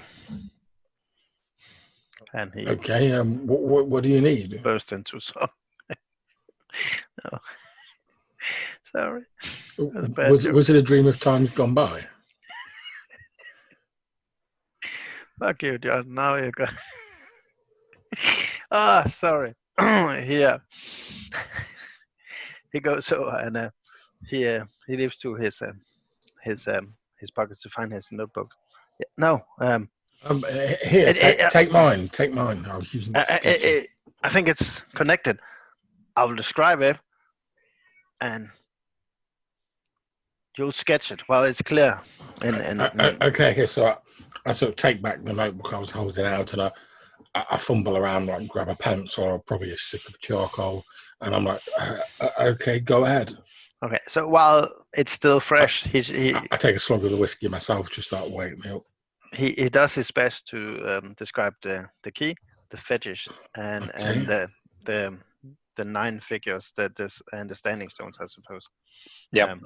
Okay. And I'll ask you a few questions, just to make sure I've got the details right, and I'll try and just very quickly sketch like sort of little sort of separate little sketches, so like the key, and then like the standing stones, and then one of just like the general landscape is describing. I'll be like, something like this, and I hold the sketchbook out. Yes. No, I presume it is, and it's not cock and balls he has to. That's his specialty.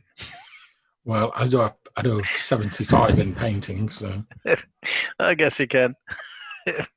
He's pretty good at it. if I did draw you a cock and balls, it would be the best, most realistic cock and balls you have seen. Best cock and ball ever.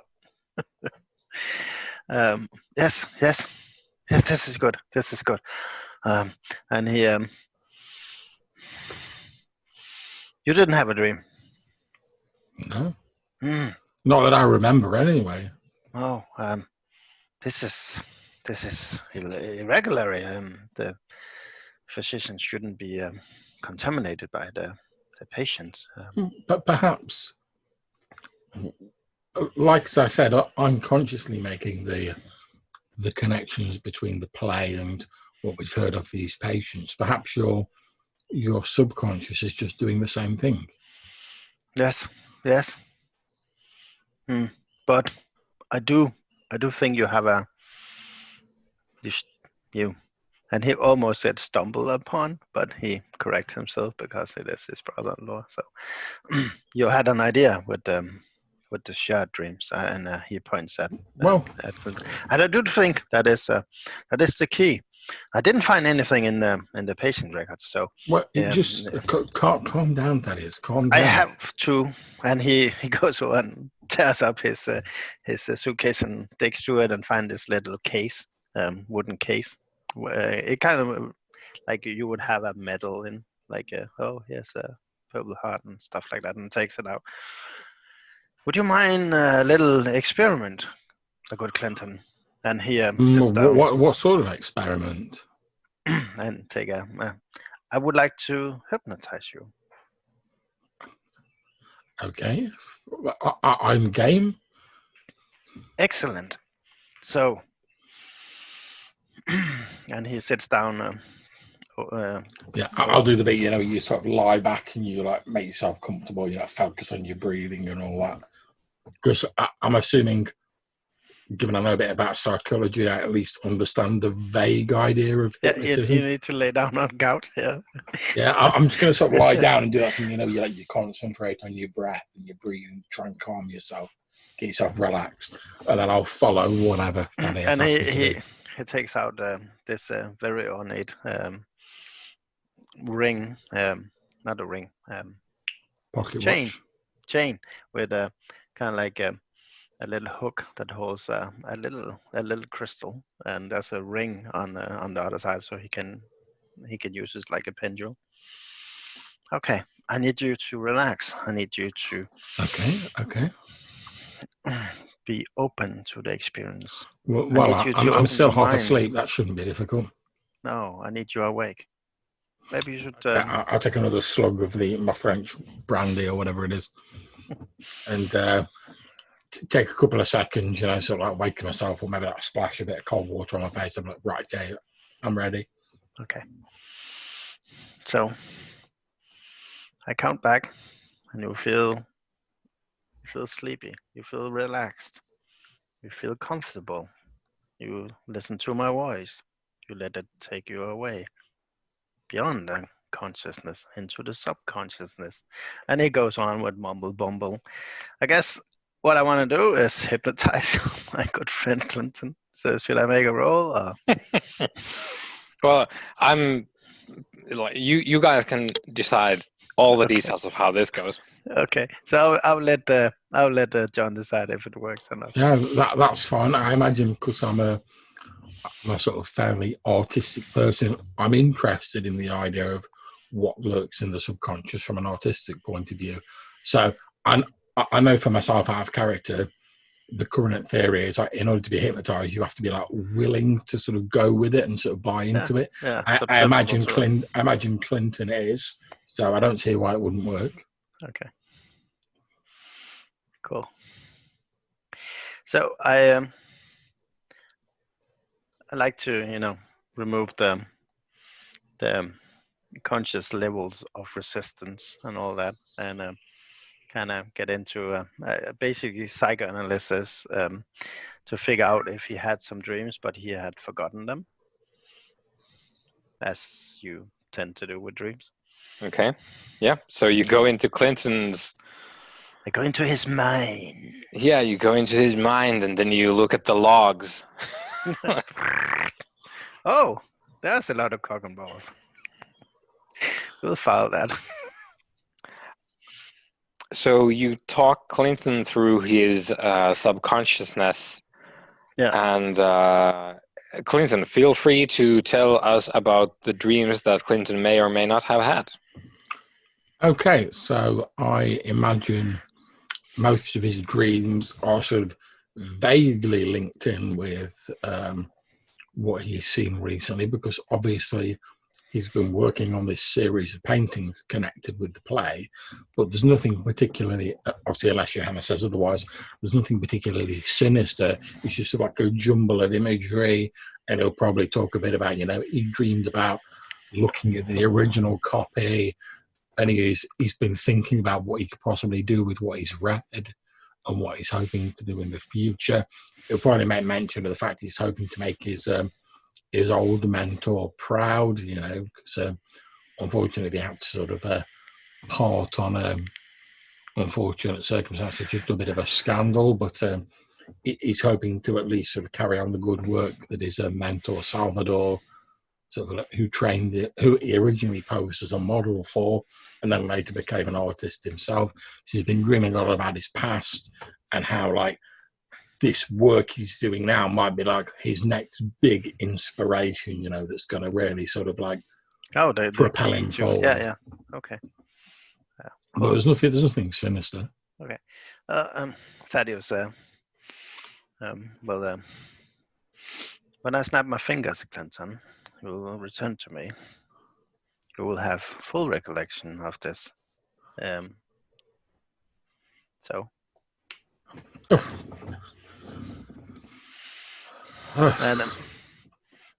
Well, thank you, Clinton. That was gracious of you. No, it's fine. Unfortunately, it didn't yield the result I had hoped for. Okay. Just a quick question. Now I know sort of like what Thaddeus did. Would it be possible for me to hypnotize Thaddeus with my knowledge of psychology? Since I've already seen like what the procedure involves. I guess. Thaddeus, since you've had the dreams, how about obviously, if you just give me a sort of quick sort of run through now of everything you did, obviously I know what you just did on me. Maybe if you lend me that ring and chain, I could try it on you because you've actually had the dreams. Interesting proposition. And like I said, I do know a little bit about psychology. Well, I suppose. And he goes on for 15 minutes that this is not a toy. This is an aid to psychoanalysis and blah blah blah blah blah. And, Yeah, I presume we'll do that thing like when I try and hypnotize Thaddeus, that we'll do that thing where, like, you know, whatever happens, you're in a safe space. If at any point in time you start feeling really uncomfortable, I want you to come back and wake up. It's like a safety precaution sort of thing. And then I'm going to try and basically replicate what Thaddeus did on him. Okay, I will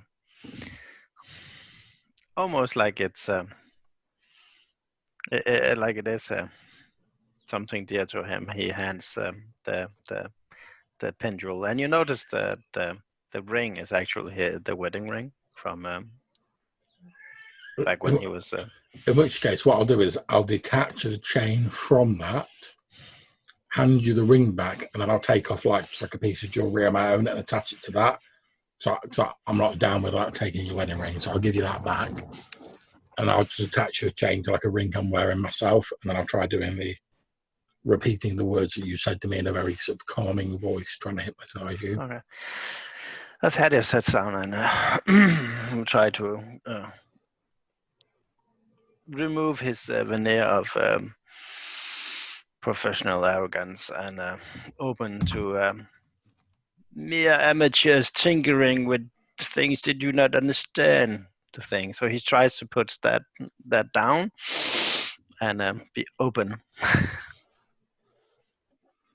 Oh, yeah. Take notes.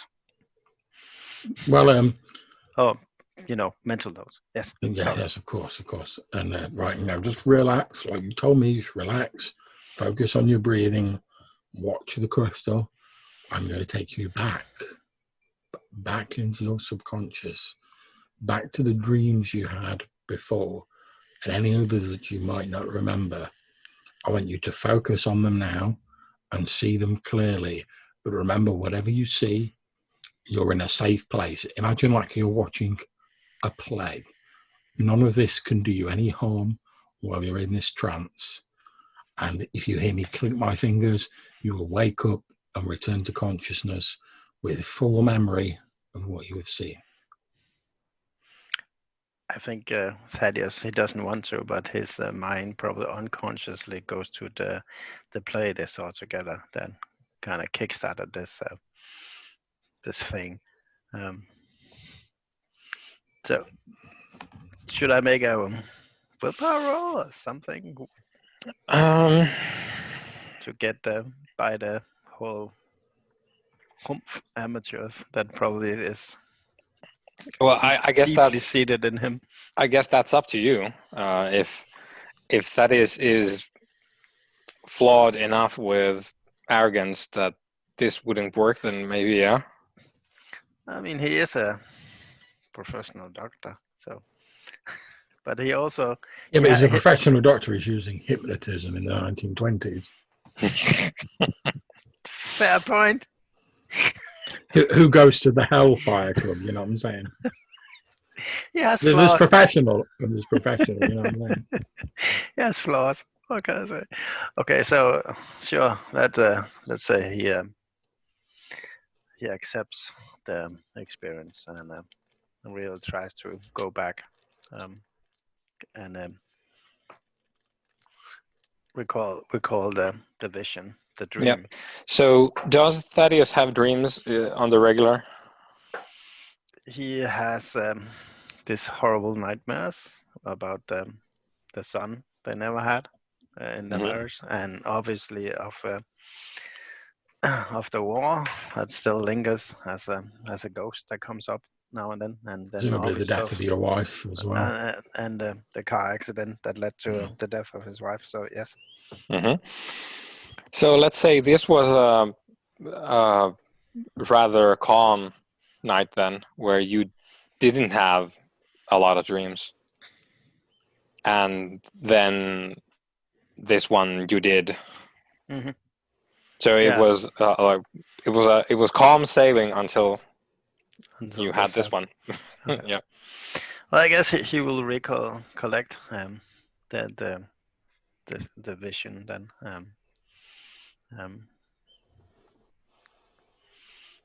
If he doesn't get any clearer notions of like Yeah, as he's if he kind of like how they hacked the Resident Evil game so that you could turn the camera and you could actually see behind the scenes. So that is what Thaddeus would try to do. Like, yeah, and I was going to say while I'm hypnotizing him, and he's like, "Oh, I can see the standing stone." I'm going to try and get him to like focus in on them and sort of like get more detailed descriptions. And as he's doing that, because obviously the sketches I drew were just from his sort of like half awake descriptions. So as he's like describing it in more detail, I'm like, oh, what type of stone it is? Are there any cracks in it? Stuff like that, which hopefully he should be able to recall more clearly. Likewise, the people and the landscape around him, I'll be sort of like altering my sketches or sort of like improving them. So when he wakes up, I can be like, this is what you were describing to me. Yeah. That's a good idea. So the stones are these 9-foot tall monoliths, which are smooth-sided, and they have pyramidal tops, like you do. And they are apparently made from granite. And there is, you can see there are some pieces of writing on them. And you can see one of them, Thaddeus, from your vision. And the inscription says, "Expectant, we raise our muzzles to smell the air for hatred."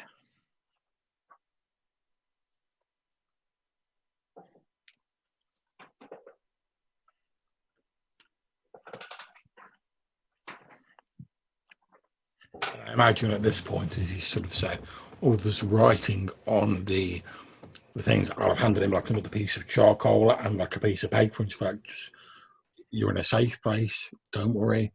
But just take this paper and write down what you can see. So we've got like in his writing what he's seen. And I'll be saying, can you see any of the other writing on the other stones? He cannot. Okay. Not in like exacting detail, anyway.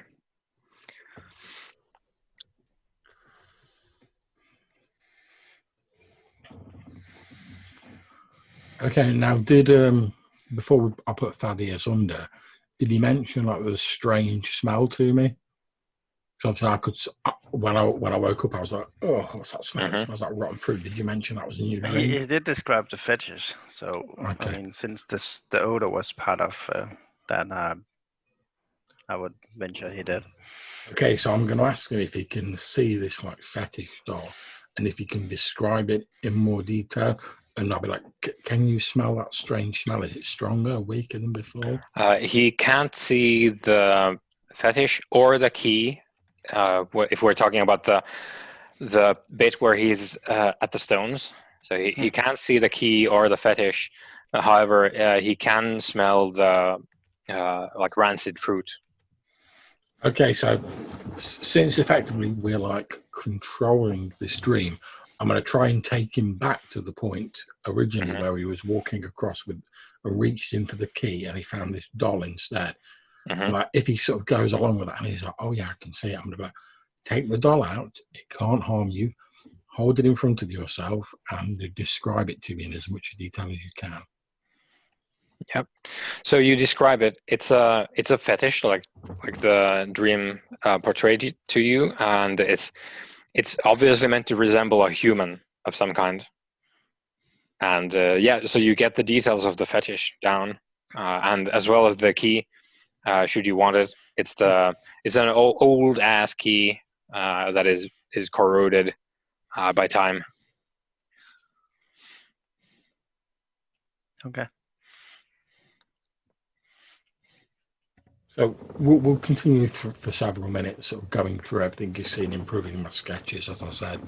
And then once we get to the point where he originally woke up, I'm going to say right now, I want you to wake up. When I click my fingers, I want you to wake up calmly, remembering you're in a safe place, and you will remember everything you've seen. So on the count of 3, I'm going to click my fingers, and you will wake up calm and remember everything you've seen. 1, 2, 3. Hey. Very good, Clinton. And he stretches out a hand to get the pendulum back and fickles with it. That has seemed to ring in. I can't take any great credit, Thaddeus. I pretty much just copied what you did. But as you were describing what you saw in the dream, I did use it to improve my sketches, and I sort of turned the pad around and showed it to you. Oh, yes. And I've got the piece of paper sort of like paper clipped onto it that had his like writing with this expectant we raise our muzzles to smell the air for hatred written on it. Mm-hmm. Does that passage mean anything to me? Have I seen it before? No. Like my literary works? Yeah, it rings absolutely no bells.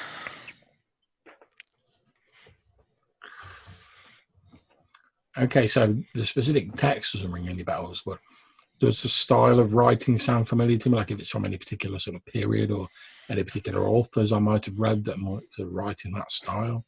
No. It seems, as far as the words themselves, if you had to pick, you would probably pick some kind of poetry, maybe, as the source, just because of the way that the sentence is structured. Yeah, so I'll say the writing seems almost like some sort of free verse poetry, but I can't say that the style stands out particularly to me. But he takes out the transcript and look at his. Oh, there was he did have a book, and he did mention an Edward, and this Edward did write had a book called Collected Poems. We should look into that. Oh yes, definitely. I mean, perhaps it's something that somehow has influenced you, or maybe you've glimpsed it in the past and forgot about it, and this recent event brought it bubbling to the top of your mind. I'm still leaning towards that, but yes, good. Can we still smell this odd like fruit smell in the room? Or it's receding, but yeah. Okay. Now, one thing I'm particularly puzzled by, you mentioned again this strong smell of rotting fruit, and obviously we can still sort of smell it in the room, and I smelled it more strongly when I woke up. I'm just going to have a quick look around the room, see if I can see any like obvious source where it's come from. You can smell it? Yes. Huh. I mean, I don't know whether the smell came from elsewhere and you just folded it into your dream narrative, but I'm going to be looking around, sort of like no. Trying to smell out where it's come from, like. Yeah. No, you can't find like any like forgotten apples, under the bed or something. You can't find any. I'll say I can't see where it's coming from, and it seems to slowly be dimming. But I'd swear it was rotten fruit of some kind. But that is you shouldn't. That shouldn't be possible. And he sits down and to try and like fortify me, he's obviously had a bit of a shock. I'll take out my like little silver case with like my French cigars, and I'll offer him one. Oh, thank you. I only smoke my cigarettes. Ah, fine. I'll take one out myself. I don't like to. Mm-hmm. He opens the windows and kind of like let the air. Yeah. I pour us like in whatever glasses or cups are available. I pour ourselves like a little tot of my brandy, give it a bit of a roof or a shake. I'm like, because I'm going to have to replenish that when we get back to the city. Yeah. That is mostly. Oh, that is curious. Why do you experience that smell?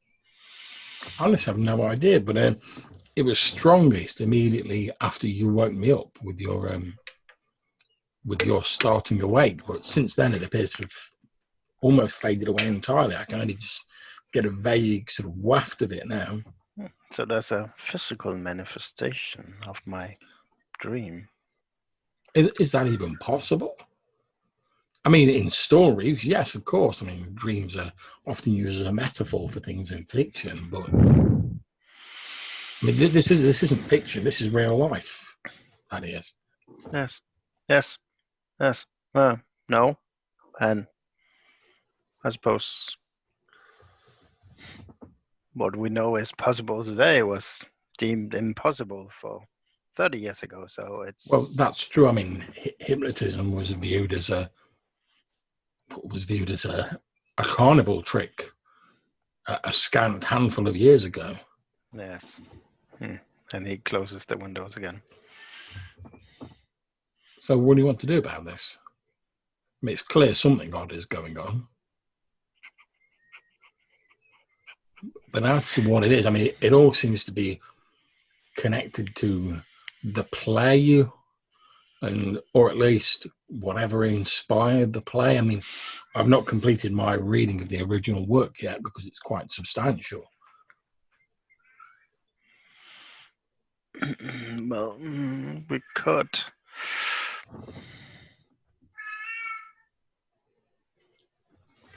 I would be interested in Harrowell to see if the murder was, if it's unrelated or if it's, I suppose, a physical response to a dream as well. Now that we have the odor of rotten apples. I mean, I can't see Dr. Highsmith allowing you to hypnotize the murderer. No, that is probably not going to happen. I mean, but it might be maybe helpful, we could. but Yes, but it sounds like Mr. Highsmith is most interested in getting Mr. Ruby out of here. So I could suggest we take him to. I think we will. Maybe he might let you play his game. Maybe he might let you hypnotize Mr. Roby. You could say that you want to sort of, this is like your last check before you sign off on the fact he should be released. I'm sure if you make it sound like it's necessary to have him released, he'll be more than willing. Yeah, I mean, we could try. It's. I don't think it works when he's so heavily sedated. But he did break out in a few. I mean, he seemed. Also, at this point, because you've had, and I forgot, Thaddeus, you can roll psychology to like figure out what your takeaway from Roby was.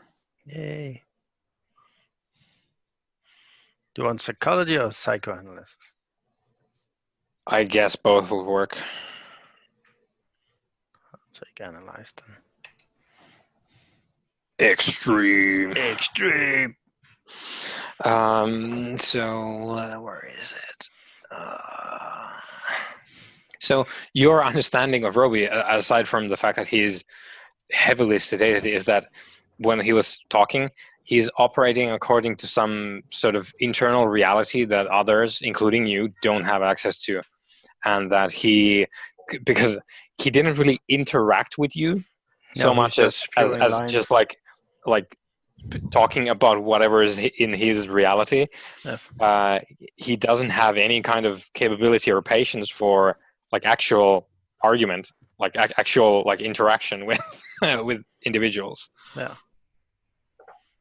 So in a sense, you were kind of irrelevant in that scenario in the cell. Yeah. So he's probably not going to be prone to hypnotism either. If anything, he is already not here. Yeah. He's not present. Yeah. I think we will play Dr. Highsmith's game, and now that we have seen Mr. Roby, we will suggest we go back to London and we follow his suggestions of contracting their family and hearing if maybe we could have him transferred into a different facility.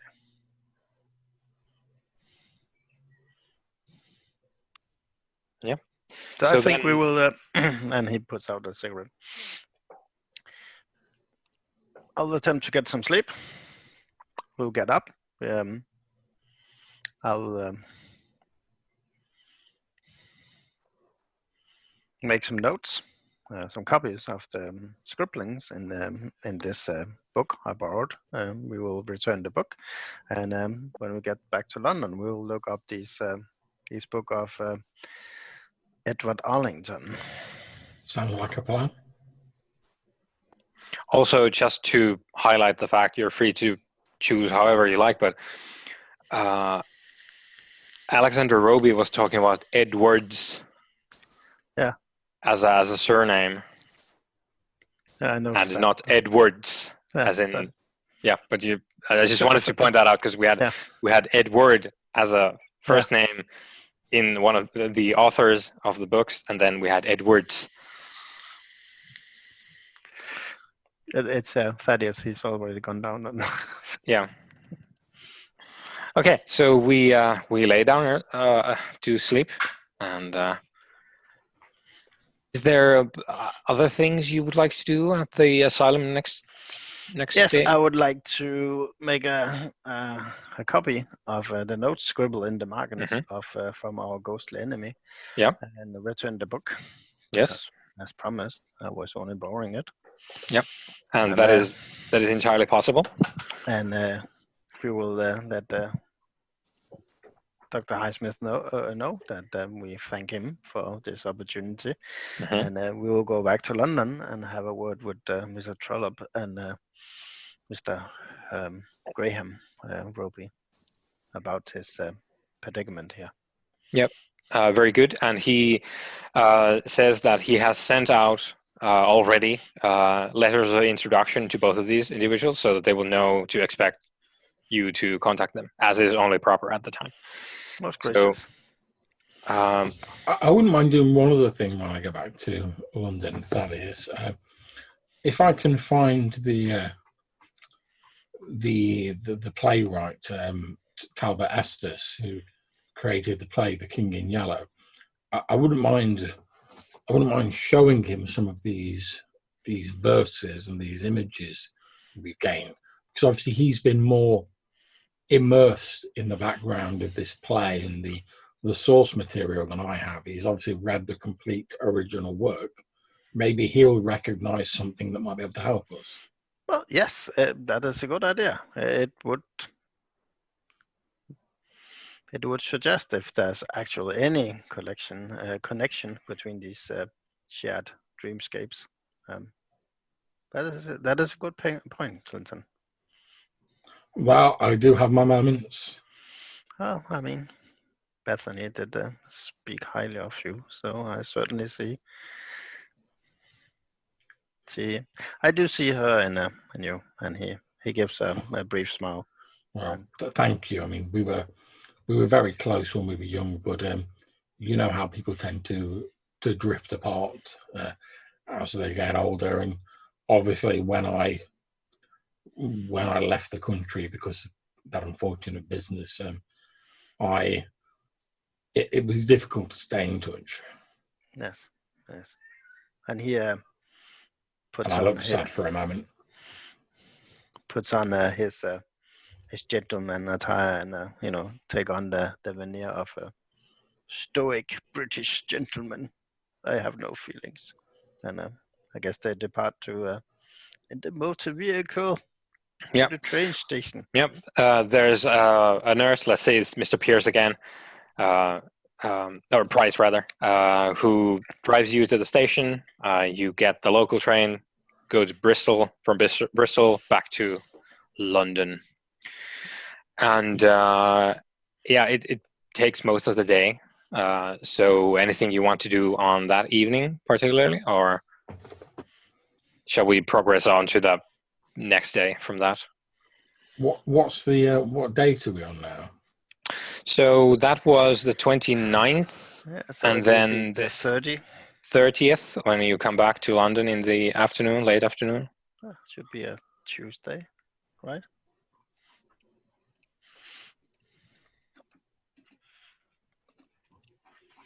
I don't know. All of my dates are are screwed because of the fact that they missed the calendar by 1 week, or rather 1 day. I think it's a Tuesday. I can look it up. But almost Halloween.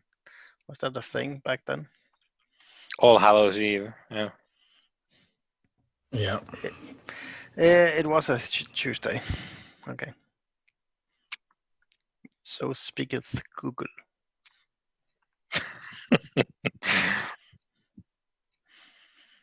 The great prophet. The great Google. prophet. Google. Speak it to me. Okay. No. I mean, I guess they will go out and have something nice to eat, because I have this idea that Asylum food isn't nice. Mm-hmm. It's probably So- bland. So let's, Mr. Clinton, let's go out and have a nice dinner now we are back in civilization. I will take you to one of the clubs. Okay. Sounds great. I could do with a decent square meal. Ah. John used the prophet to conjure images. Yeah, horrifying, Yeah. satanic images. Okay, so we will actually, take the Oriental Club. Just to hear if a certain Mr. Roby is a member, while we take our supper there. Yeah, most certainly not.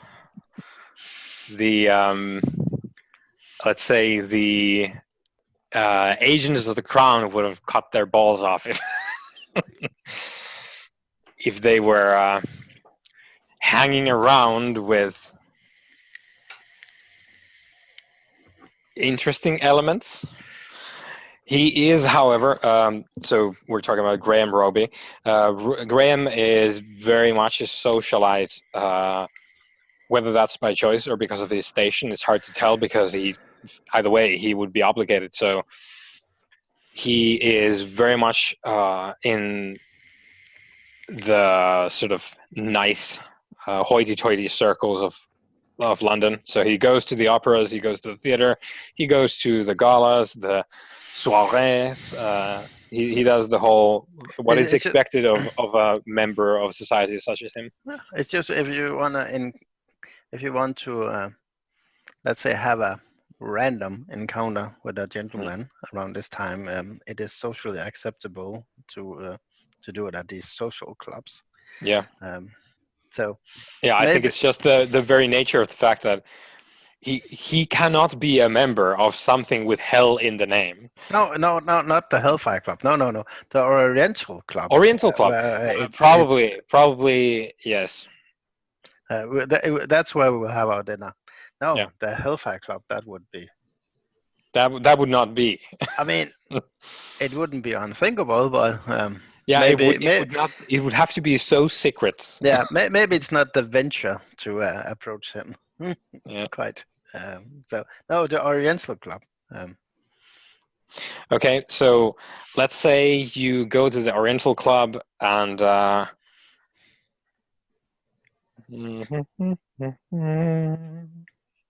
there was a replacement for the luck roll as well, and I entirely forgot what that was. No, it's just luck. It's still there. Is there a luck still? Yeah. Yep. I remember something about that. It's based on power. Okay, well, Thaddeus, give us a luck roll then. Okay. So you're getting all the great successes out of the way. Yeah. I mean, last time I only had failures, so yep. It's the way of Roll20. Yeah, so in the interest of progress over here, so yeah, you actually do spot Graham Roby at the Oriental Club. And let me get the token out. There we go.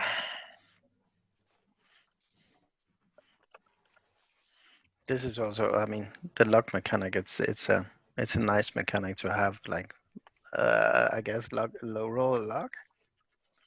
Yeah. So Graham Roby is a striking figure, tall and bearded with a severe patrician air.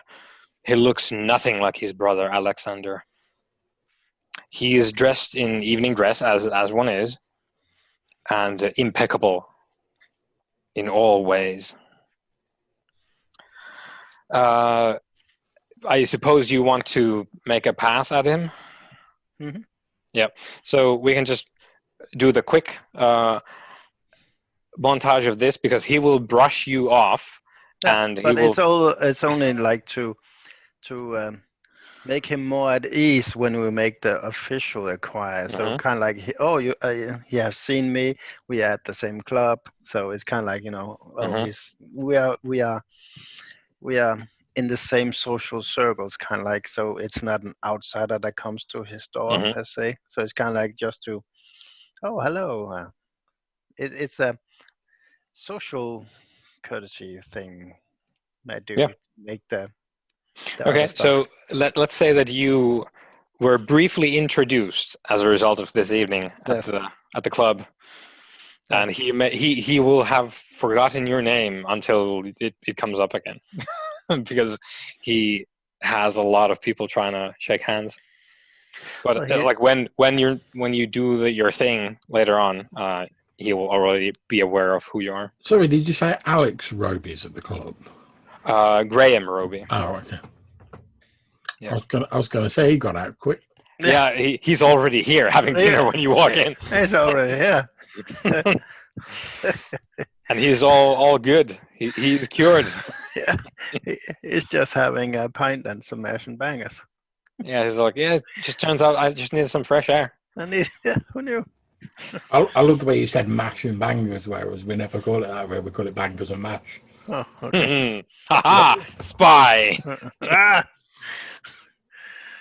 Okay, so yeah, you've seen Graham Roby at the club. At the club. But other than that, no. That is his evening. Yep. Coolio. So we jump on to the next day. Halloween. That is Halloween. Yeah. So what do? You have several avenues. Let's run through this. Do you also set up one of those conspiracy boards whereby you put the pictures and the string? Do you actually make an investigative setup for this, or? That always seemed highly suspicious to me. So no. And people come walking in and, okay, we went on off the rail. Yeah, when they find you shot in an alley and they come to your apartment and you have the conspiracy board there, they're like, "Oh, I see." You are making a good point. If we die, that will be our replacement characters. Next characters. Yep. Yes, good idea. I guess we will discuss it, but unless John has something new, I think they're just running through the same things. Yep. I mean, obviously, the only additional thing I said I would want to do was speaking to the playwright. Yeah, get with Talbot. Yeah. Yep. Talbot Estes. Because obviously, I'm assuming that, given that I'd arranged to go over and study the original, I'd sort of contacted him and said, "Oh, I'm going to be out of the city for a few days. Mm-hmm. We'll pick up when we get back." So I'm going to go along normally, just as though, "Oh, hi, it's me again. I've come to study the book," and assuming he's okay with that. While he's there, I'm going to, without giving away any of the patient confidential details, so I won't even mention the patient's name. I'll just mention that I heard off an associate of mine. I won't even mention it's Thaddeus, about a disturbed patient in a lunatic asylum. Again, no details. But what I will do is I'll show Estes the sketches I did from Thaddeus's dream and like the sort of the notes that I'll have copied up of the verses, and obviously what Thaddeus wrote that was on the stone in his dream. And I'll just say, one of the patients mentioned the name Carcosa, which I remember to be the city from your splendid play. I was wondering if you just mind, because I'm trying to fold in a number of sort of secondary resources just to add a bit of extra spark to this project. I wonder if you just mind casting over your eyes over these sketches and these few bits of verse, and see if you give me your, as an artist, if you give me your professional opinion on them. Yeah. So Estes looks over, and you present him the transcript verses from. Yeah, so the transcript verses that were scribbled in the margins of the page. Yeah. Also the sort of erase or muzzles bit that was written on the stone that I got from Thaddeus's dream, and the sketches I did of the landscapes from his dream. Yeah, he can recognize that the transcript verses, he tells, like, these are directly translated from the French. So this is straight from the book itself, the Le Roi and Jean, not from his play, because his play is an adaptation, and it's also in English. So it's not his words, but it's from the original French, translated into English. And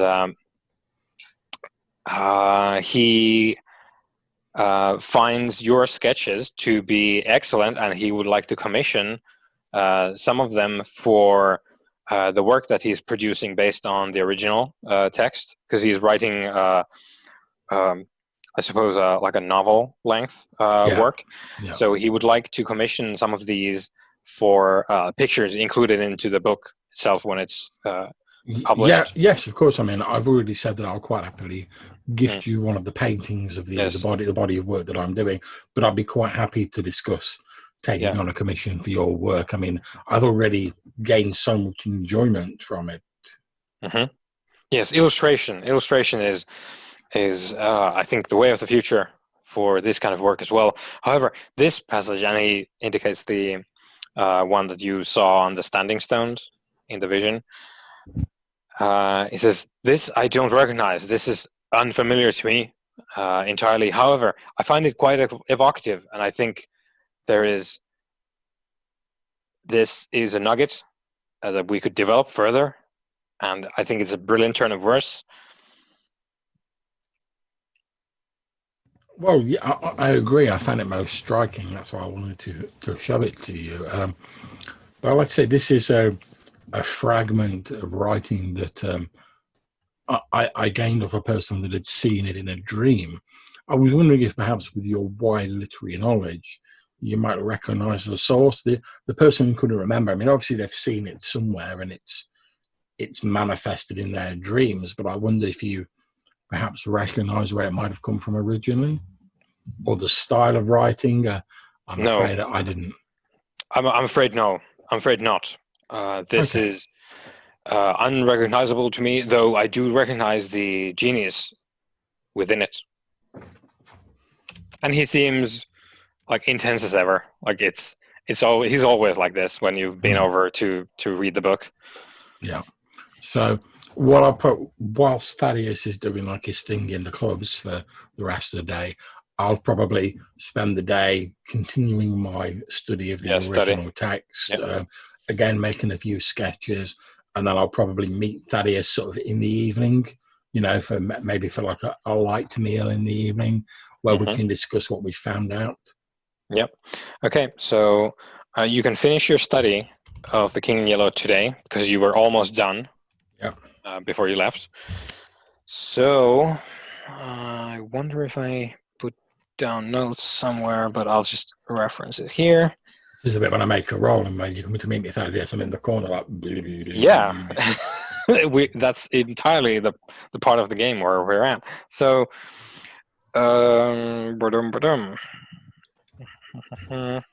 yeah, so a sanity roll, please, John.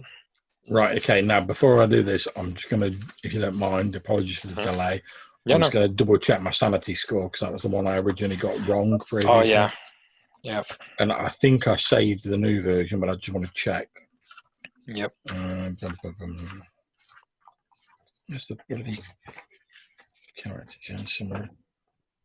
Boom, boom, boom, boom, boom, boom, boom.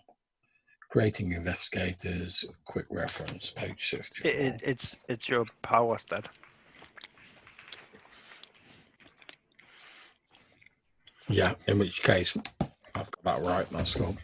Okay. So sanity roll.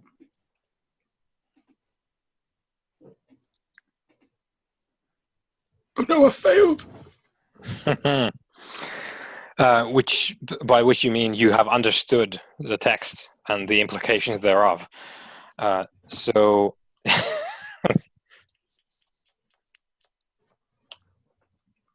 oh, so 6 points of sanity Dang. is lost, and I will have to retrieve my book. No, he does go for a temporary.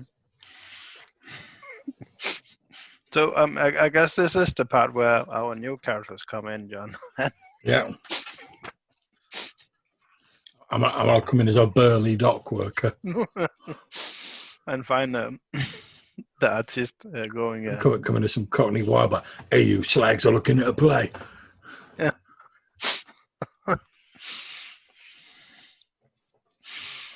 But hey, I mean, it lasted almost 2 sessions.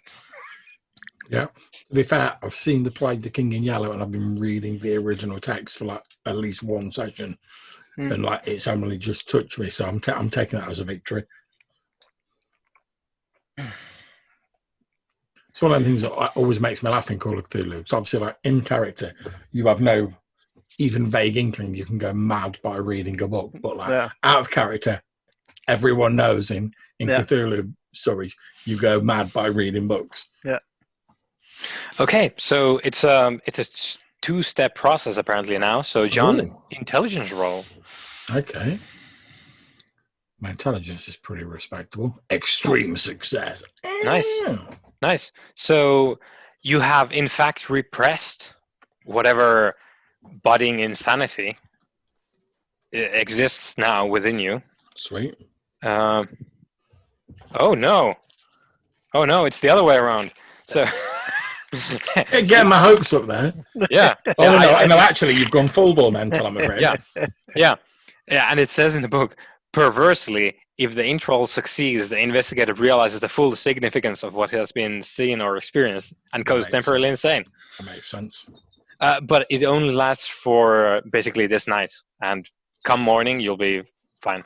So, well, that'll be handy when I come to meet Thaddeus in the evening. So I can see that I've got a temporary insanity button here. I don't know what that does. Well, if I click it, it just checks it to show that I'm temporarily insane. Okay, yeah.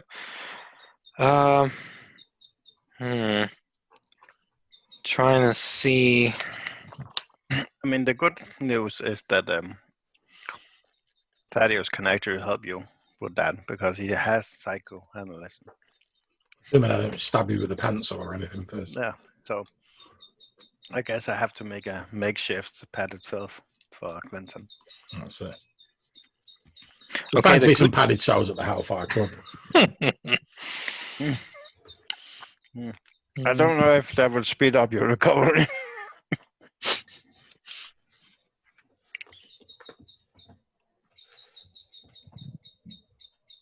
Okay.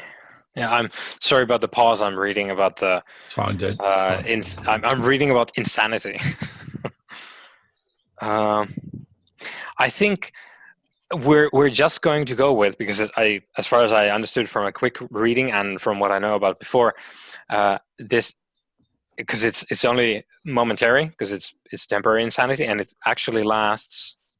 Let's see how long it lasts. Okay, so it does last 9 hours, but that will end sometime in the night, and then you'll be fine afterwards. But you will have your quote unquote light dinner at let's see. Let me bring up the map.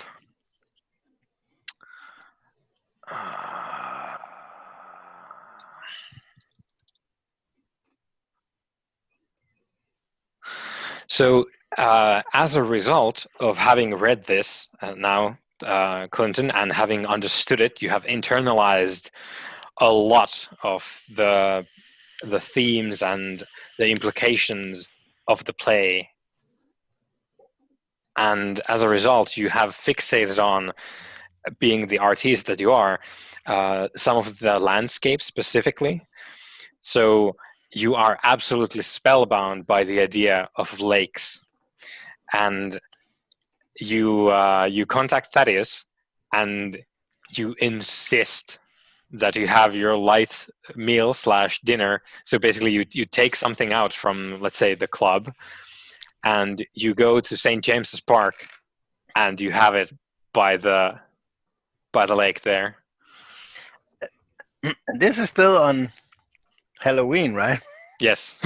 So we are having a romantic candlelight dinner in the park on Halloween. Yeah, picnic. In the evening. Well, then not us run around in devil out costumes. So I imagine when you turn up, so like, oh, my hair's slightly messed up. I've got this slightly like wild-eyed look. I've probably got like all my notes with me, like a big sort of cluster of like papers. Yeah, sheets of paper. And I'm like writing and like sketching as you approach. So almost you don't notice you approaching at first.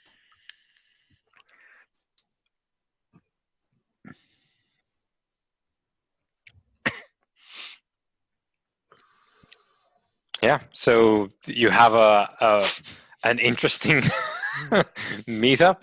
Yeah.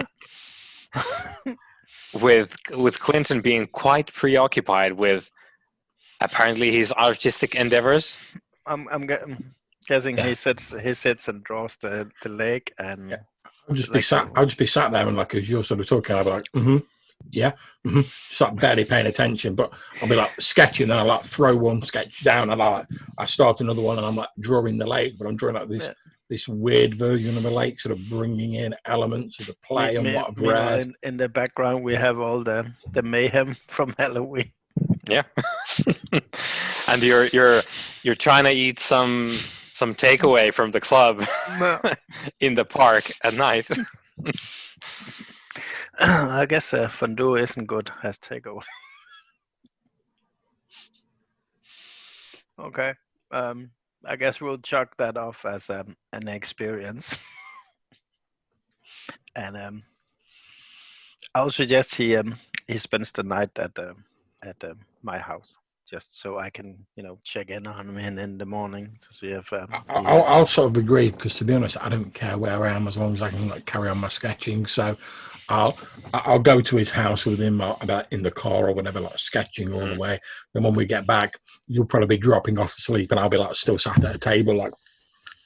Yeah, like having the coffee on, like when it gets to like past midnight, you're just like, oh, can't sketch quite so well, so you get the coffee going and just pound that coffee and sketch all night until the fervor runs out, and then probably wind down. I mean, coffee and cigarettes will keep you fueled for quite a while.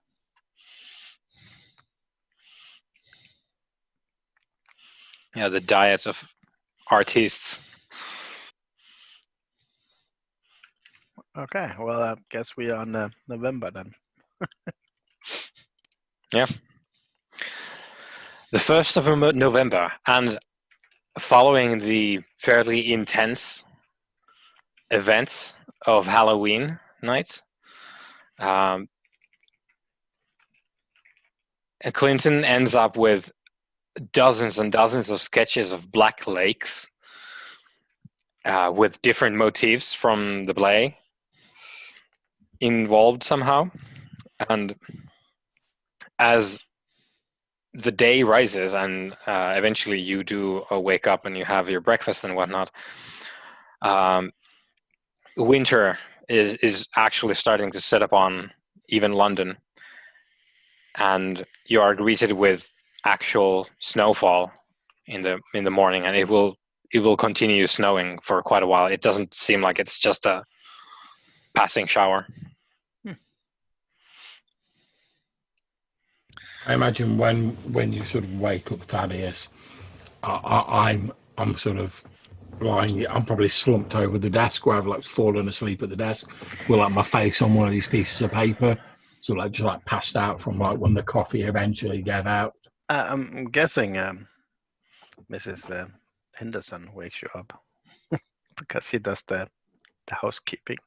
Yeah, so probably when you come in to see me, I'm just sort of like waking up and like putting on like another pot of coffee, but I'm very like bleary eyed and obviously like quite tired. Like it's the evening's activities have taken a lot out of me. I'm like, oh, morning, Friday. Yes, I've got a pot of coffee on if you want some, and I pour some of my brandy, which I've refreshed, into my own coffee, and Yes. He sniffed the coffee and has has a lot of beans. I'll make a fresh cup. oh, good, yeah. I mean, I'm so tired, to be honest. I just dumped a load in. I didn't even really think about it. Yes. I mean, I fell asleep at the tape was still drawing. Your housekeeper, Mrs. Henderson, woke me up. And I don't even know how long ago. Maybe an hour, maybe two. Mm. Also, Clinton, it comes back to you now as you're getting your bearings that the piece that you fell asleep on is the one that you were the most happy with in the night. And even looking at it now, you're kind of woozy from the events and the exhaustion and having slept on a table. But even though like there's the smell of coffee that's starting to waft from the fresh pot, but you look at the final sketch of like a lake scene, lake landscape, and it brings you a kind of calm. Like there's a serenity that just immediately hits you when you look at the thing, and it feels good. So It feels satisfying on a very deep level to you. I sort of go quiet a bit as I'm looking at it, and I relax back in the armchair and just like, yeah, sort of nod and go, yeah, not bad, not bad. What do you reckon to this, Thaddeus? And I showed him this sort of like black lake and this scene. This is what I was working on when I fell asleep. I think it's the best one. Yeah. Thanks, Log. Yeah, and aside from whatever artistic opinions you might have, the picture actually kind of radiates the same kind of calmness to you. Ah. It's a restful restful piece. This is very good, Clinton. Very good. Well, I was obviously inspired by while you were at your club. Obviously, I went to see the playwright, and I was Estes, and I was looking at the original again. I finished reading it all now, and actually, he's doing a novelization of it. What wants to commission me for based on the work I showed him? Commissioned me for several pieces. I can certainly see that if this is the level of quality. I mean, this. Well, thank you. I mean, this is only a sketch. Obviously, I'd work the final one up in gouache or oil or something like that. Yes. Very impressive.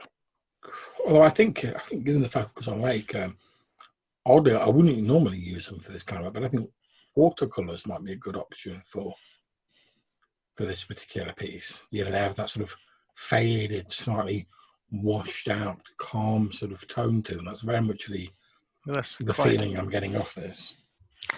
As they have the coffee, and how fatigued does Clinton come across? I mean, is he like an hour from just crashing and burning, or? I think that's quite up to Clinton. However, yeah, you did sleep as well. Like it didn't take the entire night, so. Yeah, I don't look like I'm about ready to crash. Now I've had a bit of a cup of coffee. I just look like I've had a night's sleep, but I slept somewhere uncomfortable. So Okay. I'm a bit sort of, but just a little bit tired. I'm not ready to like collapse or anything. So it comes off as being peculiar this whole Roby family affair. Well, yes. If you recall, the father, Herbie, and his daughter, Georgina, was murdered back in 25. Yes, I remember. And obviously the eldest son took over, I presume, the family business and the estate and whatnot. And it was the oldest was Graham, correct? yes, the uncouth gentleman, What strikes me as being odd here is shortly after Graham apparently. I mean, at least it seems like he had Dr. Trollope commit Alexander Roby to St. Agnes. Perhaps our patient was somehow involved in these. I don't really know how you go about investigating murder, but Well, I can't say it's ever something I've done before. perhaps we should. The police will have been involved. You know that much? Yeah, but do they take kindly for you going in and say, "Hey, can we see the reports?" You are an arrogant upper class citizen, and That this is- is an era where you can roll your credit rating to walk over That is true. rules. Well, let's So just say if a few pound notes will help to ease the way. I do have a small amount of resources that I can put towards that. Oh, yes, okay. So I suggest we go and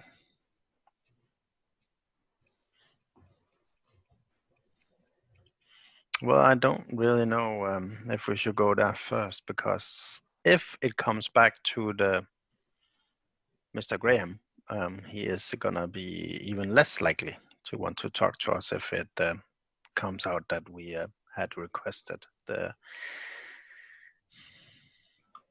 London Metropolitan Police files.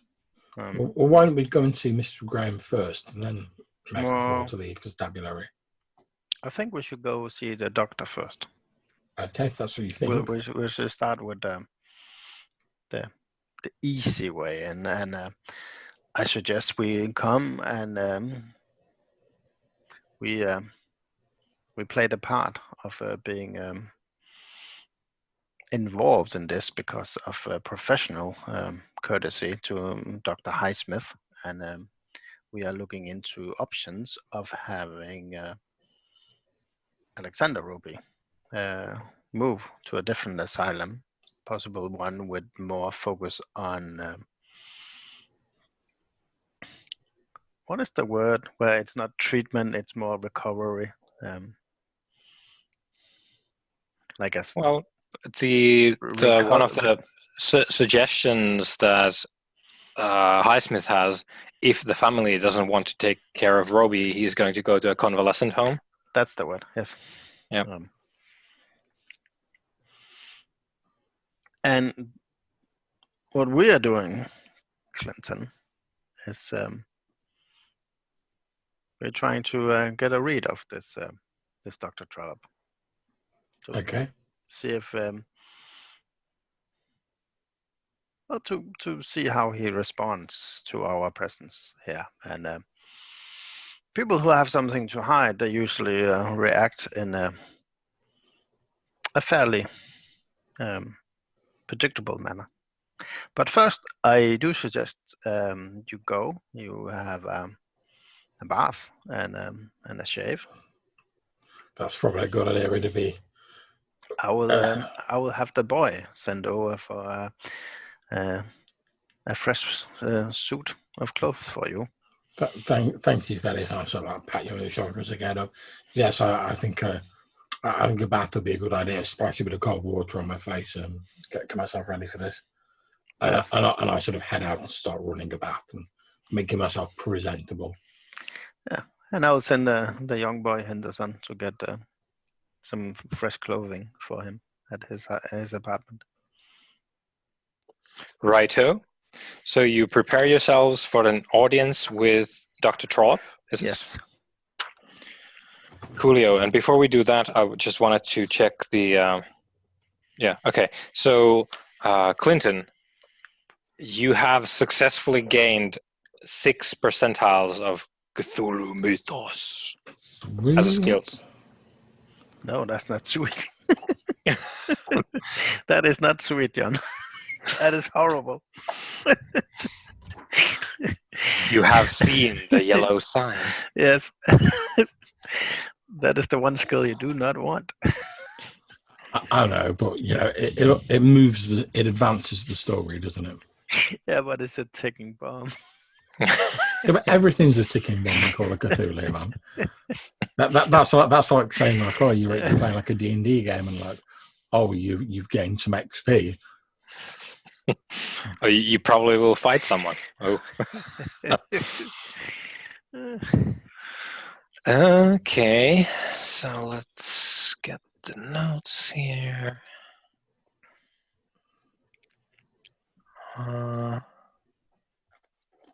Here we go. Okay.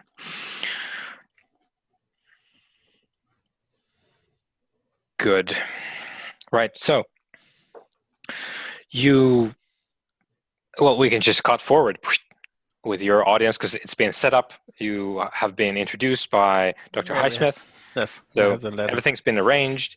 You pop on over, and you are received at the house, the home of Dr. Lionel Trollope, and he lives on Long Acre in Covent Garden. That will probably say more to John than to you, Dennis.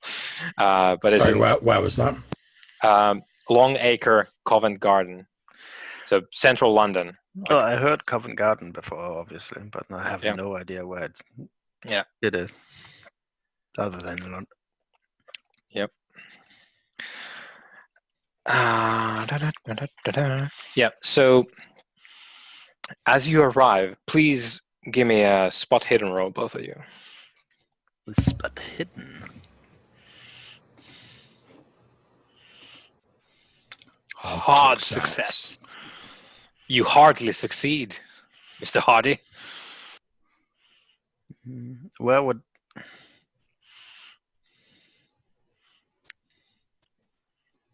I can't find it. Oh, there we go. Sorry.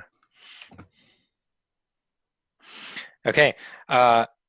Clinton, for a brief moment, you think a block away there's a person like watching you approach Trollope's house. Okay. And as you notice the person, they slip out of sight. I'll nudge Thaddeus, so about to go like, hey, what's that guy doing over there now? I'll be like, oh, maybe I was mistaken. I'm like, oh, yeah. Nothing. I sorry, Thaddeus. I thought someone was watching us from over there, but maybe I was wrong. Yep. And approach you do, and you are received at the residence of Dr. Trollope by Mrs. Enid Hughes. Hang on. Yeah. Time out. Yeah. So you take out your pistol and you shoot down the street. I shoot. Pew pew pew. Bruh. Yeah, gangster time. Bam, bam, bam. Yeah, casings in the eye. Oh God! Yeah. I got +5 to hit. No, you mentioned it was snowing today. Has that increased? Like, is it to that level where it's only because we have something we need to do outside? That's why we're out. I mean, it's not there yet, but if it keeps snowing, it will get there. And motor vehicles of the time are not. Yeah, I was just suited for because you could juggle off to someone just out for a walk, but if it's like a blizzard, it's kind of that is suspicious. Yeah. Someone out there. It's not blizzard yet, but if it keeps like this, it's gonna be a tough as winter. Okay, cool. Okay, sorry, so yes. yeah, so you're received by Mrs. Enid Hughes, and you are taken to a large drawing room, which is a living room. It's high-ceilinged and comfortable with blue settees and a deep green Persian carpet. And as you're sitting there, Miss Hughes is getting the tea all set out with silverware and stuff on the table. And as you're chatting about nonsense, really, about the weather for the most part, because it's quite cold indeed. And we are British. Yeah. So it's par for the course, comes with the territory. So you make small talk with Miss Hughes, Mrs. Hughes rather, and you also take stock of the objet d'art in the drawing room. It seems that Dr. Trollope is he's a man of culture, as they say, as is only befitting for the personal doctor of someone who works for the bank where the royal family banks. So he seems to be fairly well off. These objets d'art include, for instance, a white ivory tusk depicting the colonization of the African continent in a circular procession of figures carved around its length. Which I would like to make an editorial note that it takes quite quite an eye to have a tusk from Africa where you inscribe the colonization process of Africa onto that takes some That's high skill. Yeah, that is like considerate AF. Then there's also a polar bear made from brass that's lazing around on a crystal ice floe. There's also I'm guessing not actual size. No. It's a statuette. Yeah, no, it's a life-sized, like actually rearing up that. Yeah, yeah, weighs like a ton. There's also Georgian, by which we mean the American Georgian China ladies and gentlemen, like small figurines playing billiards. And also of immediate interest to and recognizable by Mr. Hardy, there is an original Stubbs painting of an English Springer Spaniel, a dog. You recognize the painter immediately from the style.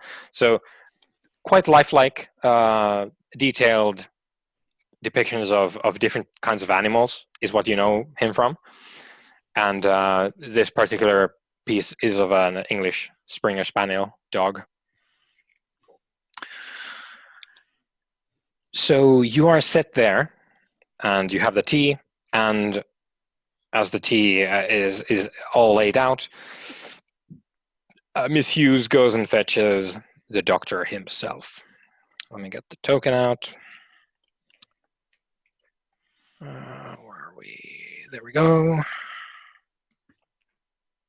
And yeah. Whoop.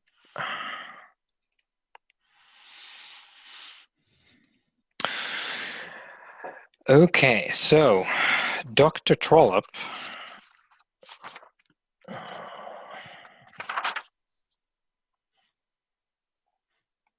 Okay, so you have the token there, and then here we go. So, well, I was going to say, we know he's definitely rich because he's wearing a monocle. Yeah, monocle, right? Yeah, balling out of control. He comes in to the drawing room. He looks very pale and drawn, and he sets himself down and greets you, shakes hands, and motions for Mrs. Hughes to basically that like everything's fine now, and like he'll take it from here, and she disappears.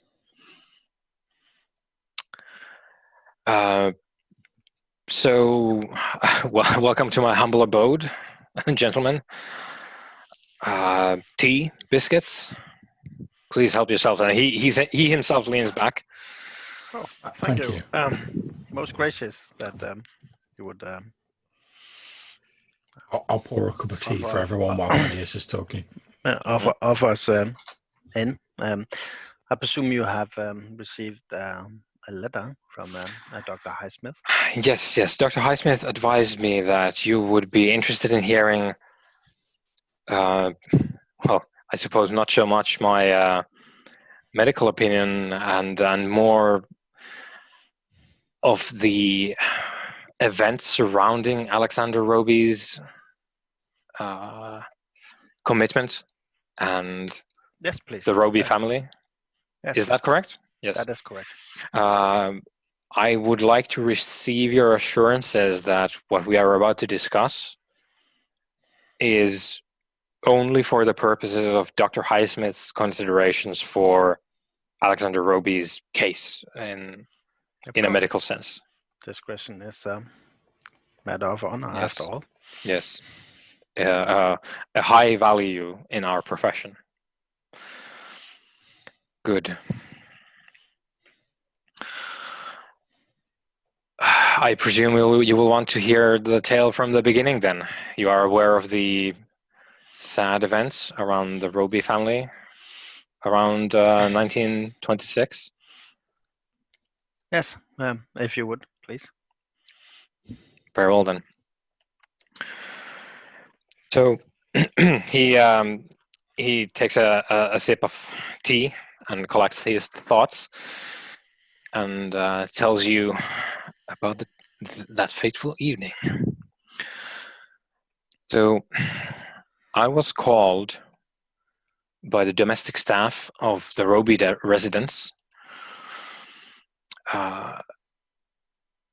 and as I arrived, I came to learn that the bodies of Herbert Roby, the father, and Georgina Roby, the daughter to Alexander and Graham both, they were discovered in the drawing room, and it had transpired that Herbert Roby's body was entirely drained of blood, apparently from and he taps his chest, from a deep upper chest wound. Now, I am not a physician in of any expertise in this regard, so this is only what I understand, and no blood from the corpse was apparent. So by some means he had been exsanguinated, and poor Georgina had been attacked, apparently with a sharp instrument of some kind, perhaps an axe wielded by someone very strong, or in a great moment of passion, with the intense strength that our mind can sometimes conjure that our muscles may lack, which I'm sure you are familiar with, Mr. Morgan, Dr. Morgan, rather. And Alexander was in the house at the time of the murders, you see, and when because I had been called by the domestic staff, and I arrived, and I went up to Alexander, and he declared that he had killed his father and his sister, and despite my best efforts in trying to understand this, I sought for him to clarify what seemed an entirely incongruous picture, as I'm sure you both will agree with me. He would not explain, and he was hysterical with grief, and apparently it was especially the passing of his sister that bothered him particularly. I see. What a dreadful situation. Yes, it's quite morbid an affair indeed. And despite, I do not know if you have consulted the Metropolitan Police. I do not know what Dr. Highsmith might have told you. However, my opinion was that, and still remains my opinion, that Alexander is not to be equated with the murders regardless of his confession. It is not consistent with the man as I knew him before the unfortunate events, and it is not consistent with the manner of their death, as I am sure you will again agree with me. Alexander was taken in, as we all were, by the police, of course. And Alexander was not held for long, even though he did confess to the police as well. But upon his return, he seemed a broken man, which I am still of the opinion that he is. I have visited, Dr. Highsmith might have told you, I have visited the asylum to see Alexander twice now. And I remain of the opinion that he is, as he was then, a broken man, and I am of the opinion that the asylums are a safeguard for the rest of us, to protect the general public from those that cannot be cured, and that is what I think Alexander is. Indeed. Dreadful. I mean, it is not unlike stories we have started to collect from the Great War, where the returning soldiers, those who survived, they may seem fine for a while, and then their minds break, and A they, terrible strain. yes, they suffer a full-out collapse, and even if they seem to have recovered, it might reoccur, and it might be something innocent that triggers the trauma again. So clearly, if he saw the murder, that oh, sorry, I just had a cat murder in the background. He might have gotten a trauma from that experience. Yes, very much so, and I think an unbearable one. Yes. Which caused him to perhaps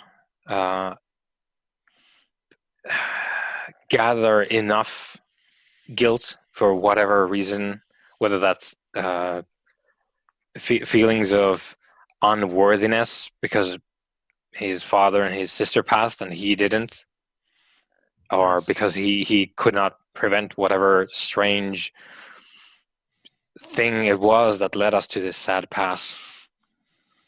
You mentioned you were all taken in by the Metropolitan and then interrogated, I presume. Yes. Once the police reached the Roby residence, yes. Do you recall the name of the inspector who had the case? He does, and I will refer my material.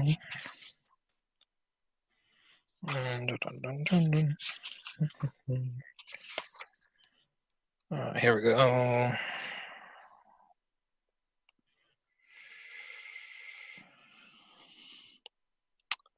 Inspector John Stevens, with a PH, Stevens, of Scotland Yard.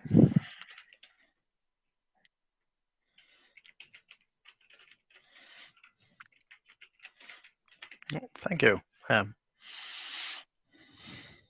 Perhaps we'll see if we can have a talk with him. Yes, I'm sure they will be able to confirm a lot of the details regarding the actual murder investigation part of this sad tale. But I certainly see the concerns you have, Dr. Tralve. It is a difficult situation, and I do understand that it is best for Alexander Roby to be taken care of in a safe environment where he can cause no harm on himself or on others. Yes, precisely. You mentioned that Herbert Roby's body was drained from blood. It certainly appeared so to me at the time. A lot of blood on the carpet? There was no. In fact, there was no blood on or near the corpse. That is curious. He was white as a sheet, Huh. with a great, as I said, great wound on his chest. But the unfortunate daughter, Georgina, Yeah. George- Georgina. yeah, she was slashed by a Yes, big by weapon as something. an axe. So, Something sharp. and excuse me for being direct, but I would presume there was a lot of blood from her then. Yes, there was considerably more. Okay.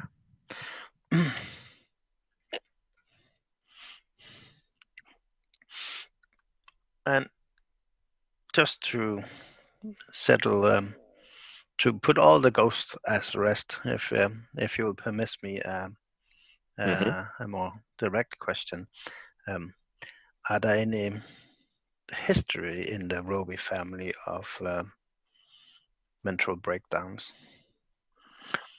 None, I am happy to say. That is good. That is good. Well, I thank you for your time, Dr. Trollop. Very good. It has been May I most have your enlightening. card? Of course. Yes. So he Well, takes the card. I seem to have run a little low. I know an excellent cardist. Yes, I usually get mine at, but never mind. We shall not take any more of your valuable time. We thank you for Very good. Very giving good. us your Mrs. time. Hughes, Mrs. Hughes, please. And she comes up and my esteemed guests are departing. Would you please kindly escort them? And the Dr. Trollop raises up and nods a bit, and it has been my pleasure to aid in this, in the small way that I can.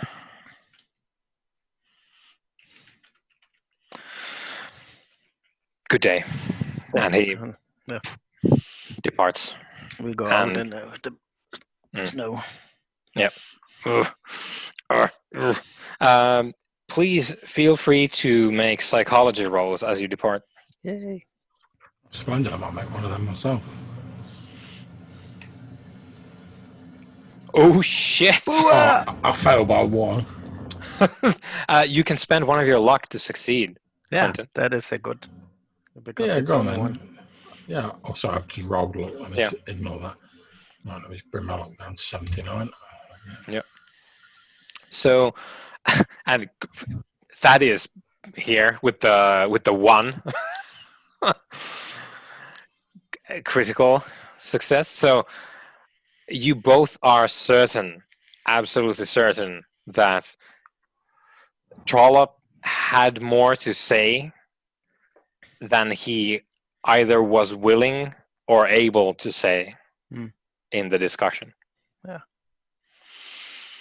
Well, unfortunately, we have to keep up appearances. Yep. Yeah. But okay, good. But yeah, I'll make a note of that. Yep.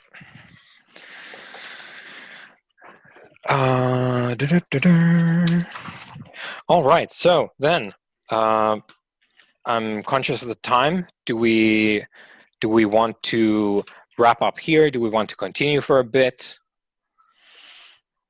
I guess it's a good.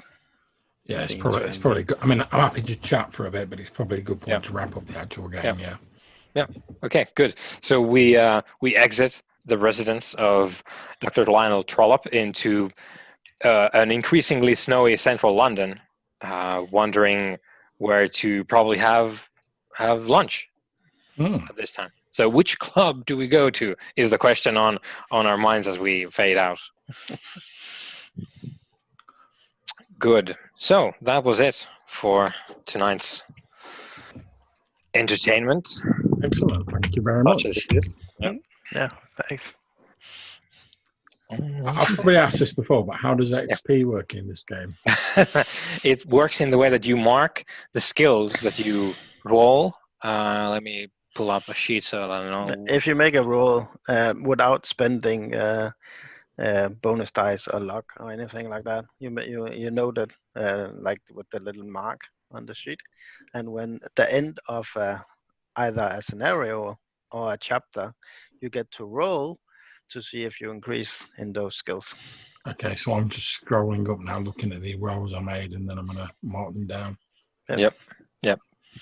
And obviously, if you already have a mark there, there's no double mark or anything. Yeah. You rolled occult at least. Occult and spot hidden, because we both rolled spot hidden. And psychology. Yeah, but I spent a look on that. I think you rolled before as well. I'm not yes, sure. I did. Yeah. So occult, psychology. Yeah, I think that's it. Oh, and I think I've rolled painting in the first session. Yeah. Oh, I got a success in persuade too. I do think in this game you need a success for it to count, though. It's not enough just to roll the skill. Yeah, we'll confirm that later, but for now, let's go with this. Yeah, so I've just gone with painting, occult, psychology, and spot hidden. Yeah. So when we end book 1, which is this, the Madman, and we move on to book 2, then we'll roll for all the skills that we used during the Madman, and we'll do that for each of the 3 books that we have. Cool. I kind of like this better than the previous way, a roll for every session. That was a bit too much, I think. Yeah, suddenly I've learned astrophysics. Right, well, thank you very much. Like I said, I'm happy to chat, but I'm going to stop the recording. Yep.